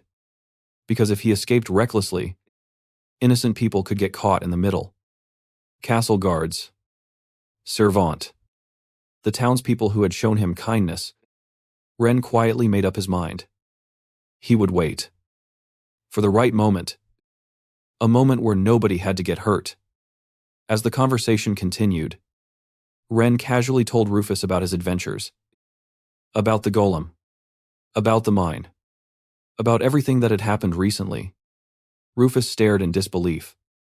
A giant golem, but suddenly his expression changed instantly. Footsteps. Heavy footsteps echoed through the corridor. Rufus immediately whispered quiet. From the darkness emerged a familiar figure. Marie. Cold eyes behind her glasses reflected faintly in the dungeon light. A small smile appeared on her face. But there was no warmth behind it. So, ready to talk, her voice was calm. Cold. Almost amused. Then she added, No food for you until you confess. Ren narrowed his eyes. But Marie wasn't finished. The next words that left her mouth made the atmosphere freeze. Once the king understands your abilities, you'll become property of the kingdom. A slave. Silence. Even Rufus looked horrified. But surprisingly, Ren barely reacted. He simply sat there with his usual expression. Calm. Unbothered. Rufus stared at him in disbelief. Kid, you've got nerves of steel. Then he finally asked, if you can escape, why don't you just run? Ren lowered his gaze. Then quietly answered, because someone could get hurt. Simple words. But they carried incredible weight. Even after being betrayed, even after being imprisoned, Ren still worried about others first. A while later, another set of footsteps echoed through the corridor. Rufus frowned. Another visitor. Then a familiar voice reached Ren's ears. It's me. Ren's eyes widened immediately. Ahab. The kind guard who had once helped him when he had nothing. Relief instantly washed across Ren's face. Then Ahab quietly revealed the truth. Marie hadn't discovered his secret directly. Instead, she had manipulated information. Using careful words, she had drawn details from Latina about Ren's actions and reputation around town. Everything suddenly made sense. Ren lowered his head slightly. So that's what happened. Ahab looked at him seriously. Then firmly said, I'm getting you out of here. Even as a royal guard, he couldn't accept this. Not this kind of injustice. Not against Ren. Ahab explained that they would act in 2 days. And when Ren quietly mentioned that he still had food, he thanked him sincerely. Then Ahab smiled and added, You're causing quite a commotion outside. You know. Ren blinked. Ahab continued, Windy has been running everywhere trying to save you. And people around town are worried too. For a moment, Ren just sat there silently. Then a small smile appeared. Because despite everything, despite the darkness surrounding him, warmth slowly spread through his chest. He wasn't alone anymore. After explaining the plan, Ahab looked at Ren one last time. 2 days from now. At dusk. That's when we move. Then, without another word, the loyal guard quietly disappeared into the darkness of the corridor. The dungeon became silent again. But this time, the silence felt different. Because for the first time since being imprisoned, Ren had hope. Once Ahab was gone, Ren slowly looked toward the iron bars in front of him. Then, making sure nobody was watching, he raised his hand. Using his ability in secret, he quietly altered the structure of the metal itself. The thick prison bars didn't visibly change. But inside, they had become fragile, weak, ready to break apart with a single strike. Watching from the neighboring cell, Rufus stared with his mouth hanging open. What was that? How did you even do that? At this point, keys weren't even necessary anymore. Ren smiled faintly, then lowered his eyes. Honestly, I only decided this because those two came for me. Ahab. Windy. People had moved for his sake. People had risked themselves for him. And only now did Ren realize something. Just how important those bonds had become. A small smile appeared on his face. It feels good, knowing someone's on your side. The words weren't dramatic. They were simple. But they carried everything Ren truly felt. Rufus quietly stared at him. Then suddenly his expression became serious. Kid. Take me with you. Ren looked up. Rufus clenched his remaining fist. For years, he had accepted this prison as his ending. A broken soldier. A deserter. A coward. But now, something had changed. Regret filled his voice. Back then, I ran away. I lost my arm and my courage. Then he looked directly at Ren. Even if I can't fight, I can still be a shield. I don't want to run anymore. For several seconds, Ren remained silent. Then he reached into his item box. Without saying anything, he handed Rufus a single drop of World Tree Essence. Confused, Rufus drank it. And the next moment, his eyes widened in horror. No shock. His entire body trembled. Because before his eyes, his missing arm was regenerating. Bone. Muscle. Flesh. Returning as if time itself had reversed. My arm? Rufus stared at it in complete disbelief. Tears formed in his eyes. Miracles had become normal around Ren. But to Rufus, this wasn't a miracle. This was a second chance at life. Still, even as he watched Rufus rejoice, Ren couldn't ignore reality. Quietly, he spoke, "After this, we probably won't be able to stay in town anymore. The king's people will come after us. Running. Hiding. Constant danger. The road ahead wouldn't be easy." And Ren couldn't stop the small feeling of guilt rising inside him. He had wanted to involve as few people as possible. Yet somehow, people kept choosing to stand beside him. Finally, the day of the escape arrived. Dusk colored the sky red. Ren stepped toward the weakened bars. Then, with almost no effort, crack, the iron shattered instantly. Freedom. The moment he stepped out, someone suddenly crashed into him. Ren Windy threw herself into his arms, tears filling her eyes. "You're safe." Ren froze for a moment, then awkwardly smiled.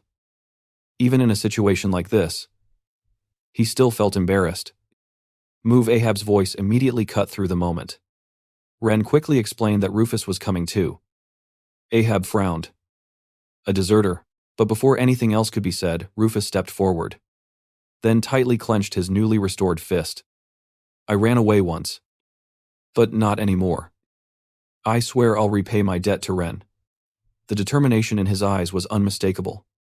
Ahab stared for a few seconds, then sighed heavily. Fine. Let's move." But just as they started running, the sound of metal echoed behind them. Footsteps. Many footsteps. Their escape had been discovered. Not only Ren's breakout, but Ahab's betrayal as well. Immediately, alarms began ringing throughout the underground corridors. The group sprinted through the white stone passageways. Ahab shouted, "I prepared a carriage at the gate. Run!" And like arrows released from a bow, the four of them charged toward freedom. The sound of armored footsteps grew closer. Closer. The pursuing guards were rapidly catching up. Just when escape seemed impossible, two carriages suddenly rolled into the road and completely blocked the path. Ren's eyes widened. Standing there with her usual elegant smile was Niblis. "My apologies," she said casually. But Ren immediately understood. This wasn't an accident. She was buying them time. Moments later, Marie burst out from the castle entrance. Her face twisted with fury. "Stop them." But before the soldiers could move, objects suddenly started flying through the air. A basket. A pan. Wooden tools. Random household items. "Oops," my hand slipped. Here's another frying pan." Voices echoed one after another. Ren froze, because the people throwing them were familiar faces. Elena. Nani. People from town. Even ordinary residents. Everyone was deliberately causing chaos. Everyone was standing in Marie's way. Marie's expression darkened immediately. "Those who oppose the Lord will be severely punished." Her cold threat echoed through the streets. But this time nobody backed down. Instead, angry voices rose from every direction. To hell with the feudal lord. Years of frustration erupted all at once. Heavy taxes. Unfair treatment. Power abused without consequence. And above all, they refused to abandon someone who had always helped others without expecting anything in return. Ren stared silently from the carriage. Then tears slowly began forming in his eyes. Not because he was afraid, because he had never expected this. Not long ago, he had arrived in this world completely alone. Branded, useless, thrown away. And now, an entire town was standing up for him. After finally passing through the town gates, Ren couldn't stop looking back. Worry filled his expression. Because of me. Will everyone be okay? Then Niblis, who had come to see them off, smiled gently. Leave the rest to me. Her voice carried incredible confidence. For too long, she explained, people had ignored the corruption and tyranny spreading through the territory. Now it was time to clean things up. Then Ahab quietly revealed a shocking truth. Niblis isn't just some merchant guildmaster. Ren blinked. Ahab smiled. She's actually a princess from a neighboring kingdom. Silence. Ren's eyes nearly popped out of his head. What? But before anyone could fully process that revelation, Ahab casually dropped another one. Scratching his cheek, he smiled. I've been wanting to travel anyway. Mind if I come too? Just like that, they gained another reliable companion. Ren had barely processed this when Wendy suddenly shouted, "Stop standing around and get in already." Everyone climbed aboard the carriage. But the moment Ren stepped inside, he froze again. Elena. For some reason, she was already sitting there. Blushing slightly. She looked away. I figured I could help. Then, even more quietly, Grandpa told me to go become your bride. The carriage instantly became silent. Ren's face exploded red. Meanwhile, Ahab burst into loud laughter. Ren, you're quite popular. But before Ren could recover, he noticed another familiar face. See Farah. The receptionist smiled awkwardly. It's just coincidence. I happened to get called to a guild branch in another town. Nobody believed her. Not even a little. Because the truth was obvious. None of them wanted to leave him behind. Ren looked around the carriage. Vindy. Ahab. Elena. Farah. People who had chosen him. People who had stayed by his side. Warmth quietly filled his chest. Then he smiled. A real smile. And gave the signal. The carriage slowly began moving. A gentle wind blew across the road ahead. No one looked back. Because behind them remained only memories. Ahead of them, a completely new journey awaited. As the wheels rolled across the road, Ahab explained that the neighboring kingdoms of Linbach and Destined had once been a single nation. Because of that, no checkpoints existed between them, meaning their escape had gone even smoother than expected. For Ren, who had once been abandoned and called worthless, a new chapter had finally begun. And this time, he wouldn't be walking into it alone. After days of traveling across open roads and unfamiliar landscapes, the group finally caught sight of their next destination. The town of Ehrenreis. Compared to the town Ren had left behind, this place felt larger, busier, and somehow more restless. As the carriage rolled toward the gates, Ren felt his chest tighten slightly with anticipation. A new town, new people, and perhaps a chance to start over again. Once they entered the city, the group decided to split up temporarily to handle their own errands. Some wanted supplies. Others wanted information. Meanwhile, Ren began searching for a large enough inn where everyone could stay together. But while walking through the crowded streets, a desperate voice suddenly stopped him in his tracks. Please, just give me one more day. The cry came from a narrow alley nearby. Ren immediately turned toward the sound. Inside the alley stood a trembling young girl cornered against the wall. In front of her was a man wearing a cruel smile.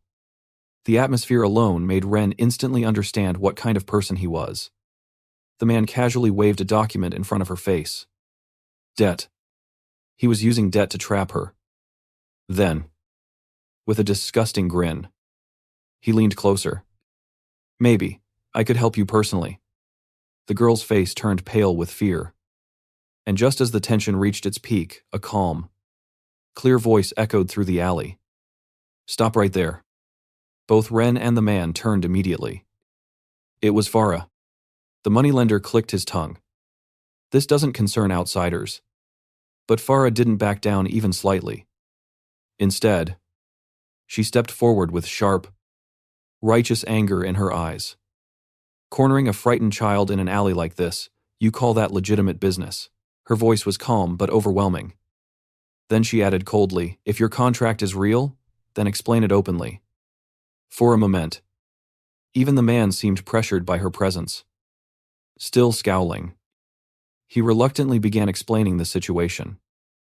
According to him, the girl's debt totaled 10 gold coins. But immediately, the girl shook her head desperately. No, it's 8. The lie was exposed instantly. And before anyone could say another word, Farah calmly reached into her pouch. then paid the debt on the spot. Ren's eyes widened. Even he was stunned. 8 gold coins was no small amount. Yet Farah handed it over without hesitation. The man stared bitterly as Farah coldly warned him, "Don't ever approach her again." Before leaving, the moneylender glared at them ominously. "Half-hearted kindness will ruin you someday." Then he disappeared into the crowd. But neither Ren nor Farah seemed shaken by the threat. Instead, Farah gently turned back toward the trembling girl. Her expression softened instantly. Watching her, Ren couldn't help thinking, "She's amazing." Not because she was strong. Not because she was beautiful. But because of how naturally she protected others. The girl soon introduced herself as Fonda. Still teary-eyed, she explained that the man was a moneylender named Kaz. Someone who had taken over her father's debts. Lowering her head deeply, she said, "I promise, I'll pay you back someday." But Farah simply smiled. A small, honest smile. "I didn't do it for repayment. I just hated that guy. That's all." Those simple words saved the girl more than the money ever could. Wanting to repay their kindness somehow, Fanda suddenly made a proposal. She asked them to stay at her family's inn. For Ren and the others, who had been searching for lodging anyway, it felt like perfect timing. So the group followed her through the streets until they arrived at a surprisingly large inn. Waiting there was Fonda's father, Heinz, a man with a limp in one leg. The moment he learned they had saved his daughter, he bowed deeply. With genuine gratitude in his eyes, he warmly welcomed them inside. As Ren looked around the inn, he couldn't help feeling confused. The building was beautiful. The land was spacious. This didn't look like a family that should be drowning in debt. Sensing Ren's confusion, Heinz let out a heavy sigh after sending Fanda away to help clean. Then slowly, he began telling them the truth. Once upon a time, this inn had prospered. Their family had lived peacefully. But everything changed because of a local lord, an arrogant noble who had become obsessed with Heinz's wife, Ryla. And the moment Heinz refused to hand her over, their lives began falling apart. One misfortune after another. Debts. Pressure. Harassment. Everything had been deliberate. Not bad luck. Not coincidence. But punishment. The atmosphere inside the inn grew heavier with every word Heinz spoke. His voice had started calm. But eventually, pain began slipping through. First, there had been the suspicious death of someone close to him. Then, not long after, his beloved wife, Rila, suddenly died as well. Heinz lowered his head. His fists trembled. Because deep down, he no longer believed these tragedies were coincidences. He was certain of it. Everything, the debt, the suffering, the destruction of his family was part of the Lord's cruel revenge. A punishment for daring to refuse him. As Ren listened quietly, a feeling began rising inside him. Anger. Not the explosive kind. Not rage. Just a heavy, quiet anger settling deep in his chest. Because this wasn't the first time he had seen power abused by people who believed they could do anything. Different world. Same ugliness. After Heinz finished speaking, silence filled the room. Then unexpectedly, Ahab stood up. Then Farah. Then Elena. One after another. Everyone quietly left the room. Heinz's eyes widened. His shoulders slowly dropped. He misunderstood immediately. He thought he had done it again. He thought his painful story had become a burden. That he had chased away the people who had just arrived. Guilt spread across his face. But Ren gently shook his head. Then smiled. "You got it wrong. They didn't leave because of your story. They went out to earn money. For you." Heinz froze. For several seconds, he couldn't even speak. Then Ren reached into his item box and took out a single drop of World Tree sap. Holding it out, he said quietly, "Once your leg gets better, you can fight back." "Right. Then with a gentle smile, "Please let us help." Simple words. But to someone who had spent years carrying everything alone, those words carried tremendous warmth. Heinz hesitated briefly before drinking it. And then his eyes widened. The pain that had tormented him for years, disappeared. Completely. As if it had never existed. Slowly. Trembling. He stood up. Then took a step. Another. And another. No pain. Nothing. Tears immediately filled his eyes. Because after so many years, he was finally standing normally again. Later. Heinz guided Ren outside. Behind the inn stood a garden. Or at least, what used to be a garden. Wild weeds had spread everywhere. Plants had withered. Nature had slowly swallowed the place whole. Heinz quietly explained, this had once been Ryla's garden. The place she loved most. While Heinz returned to help clean the inn, Ren decided to take care of the garden himself. As he pushed aside the overgrown weeds and worked through the mess, something eventually caught his attention. A massive tree stood in the center. Even among all the neglect, it remained beautiful. Majestic. Alive. Looking up at it, Ren couldn't help letting out a quiet sigh. It felt different somehow. As if it had been cared for with incredible love. Then suddenly, a faint voice echoed inside his mind. Yes. She cared for me very much. Ren froze. His eyes widened instantly. Because the voice hadn't come from behind him. It came from the tree. Looking up slowly, he saw something impossible. A spirit. A faint, beautiful presence dwelling within the great tree itself. Her voice carried sadness. Deep sadness. And love. She mourned Ryla, the woman who had cared for her all these years. For a very long time. The spirit explained. She had been unable to speak to anyone. No one could hear her. No one could understand her existence. Until now. Ren's strange power, the same power that had resonated with the golem, had somehow reached her. And finally, after years of silence, she could speak. Then she revealed the truth. Ryla's death. Heinz's injury. None of it had been an accident. Everything had been orchestrated by the Lord. Every tragedy. Every loss. Every wound. After finally speaking what had remained trapped inside her for so long, the spirit looked toward Ren. Then quietly asked, I still don't have a name. Would you give me one? Ren looked up at the great tree. At the place Ryla had loved. Then smiled softly. Liu. The moment he spoke the name, the spirit's eyes widened. Then slowly filled with joy. For the first time, she had been acknowledged. For the first time, she truly existed. And under the evening sky, a new and mysterious bond quietly formed between Ren and the spirit named Liju. The moment Ren gave the spirit her name, Liju, a gentle light suddenly spread through the garden.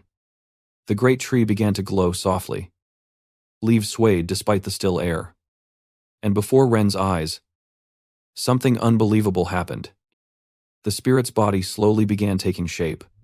Faint light gathered together, becoming arms, hair, a face. A true form. Liju had finally materialized. She stared down at her own hands in shock. For the first time, she could feel. For the first time, she truly existed in the world. But joy wasn't the only thing filling her heart. Her expression suddenly hardened, because years of grief still remained inside her. Years of helplessness. Years of watching silently. Her eyes narrowed. Ryla. The pain in her voice was unmistakable. Then her gaze turned cold. A powerful determination began rising inside her. She wanted revenge. She wanted the Lord responsible for everything to pay. But before she could move, Ren immediately stepped in front of her. Wait, Liju looked surprised. Ren scratched his cheek awkwardly before speaking. Problems between humans should be solved by humans. Then he smiled gently. Instead, will you help us? For several seconds, Liju simply stared at him. No anger. No pressure. Just sincerity. Slowly, the hatred in her eyes faded. Then she quietly nodded. And just like that, she let go of revenge. But before Ren could even relax, another shocking realization hit him. By naming a spirit and forming a contract, he could allow them to materialize. Ren blinked several times. Wait, isn't that ridiculously overpowered too? Another absurd ability had quietly appeared. Over the next few days, Ren and the others gathered information while discussing ways to help Hines. Unfortunately, they discovered very little about the corrupt lord. Still, Ren wasn't discouraged. Because if someone kept abusing power long enough, eventually they'd make mistakes. And when that happened, Ren intended to be ready. A small smile appeared on his face. I have an idea. A spark of counterattack lit his eyes. The following day, the Dryad's Cradle Inn officially reopened. And immediately, the atmosphere transformed completely. The once quiet inn now overflowed with energy. Customers packed the seats. Warm voices echoed everywhere. Fanda and Windy happily called out to guests with bright smiles. Steaming dishes filled the air with delicious scents. Fragrant chicken. Rich mutton stew. The aroma itself seemed to announce a new beginning had arrived. Ren, Windy, and everyone else even wore server uniforms and rushed around helping. Customers happily praised the food. Laughter filled every corner. Looking around, Hines quietly stood there with a stunned expression. For years, he had watched everything fall apart. And now life had returned. Fanda smiled at him. It's because of your cooking, Dad. At those words, relief slowly spread across Hines's face. He later thanked Ren countless times. But Ren simply smiled and shook his head. Don't relax yet. We need loyal customers first. Before the Lord makes his move. Because Ren knew people like that never stayed quiet for long. Then, as if preparing another secret weapon, Ren introduced something new. A small, fluffy sheep monster, Makura-chan. Instantly, every girl at the inn lost the battle. So cute. The adorable creature immediately became the inn's mascot. And for an inn famous for mutton stew, ironically, having a harmless sheep mascot attracted even more attention. Business exploded. Days passed. The inn grew busier than ever. Everything finally seemed to be getting better. Until the door suddenly opened. Silence spread instantly. Standing there was Viscount Collins, the man responsible for Hines's suffering. The cheerful atmosphere vanished immediately. Hines forced himself to step forward and handed over the taxes and debt payment.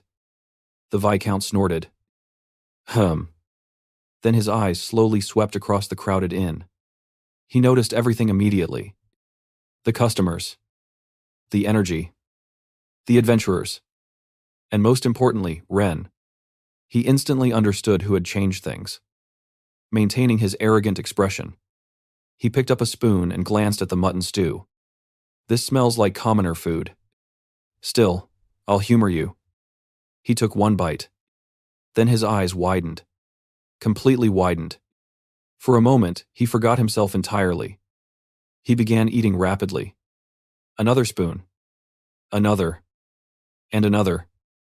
Everyone stared in disbelief.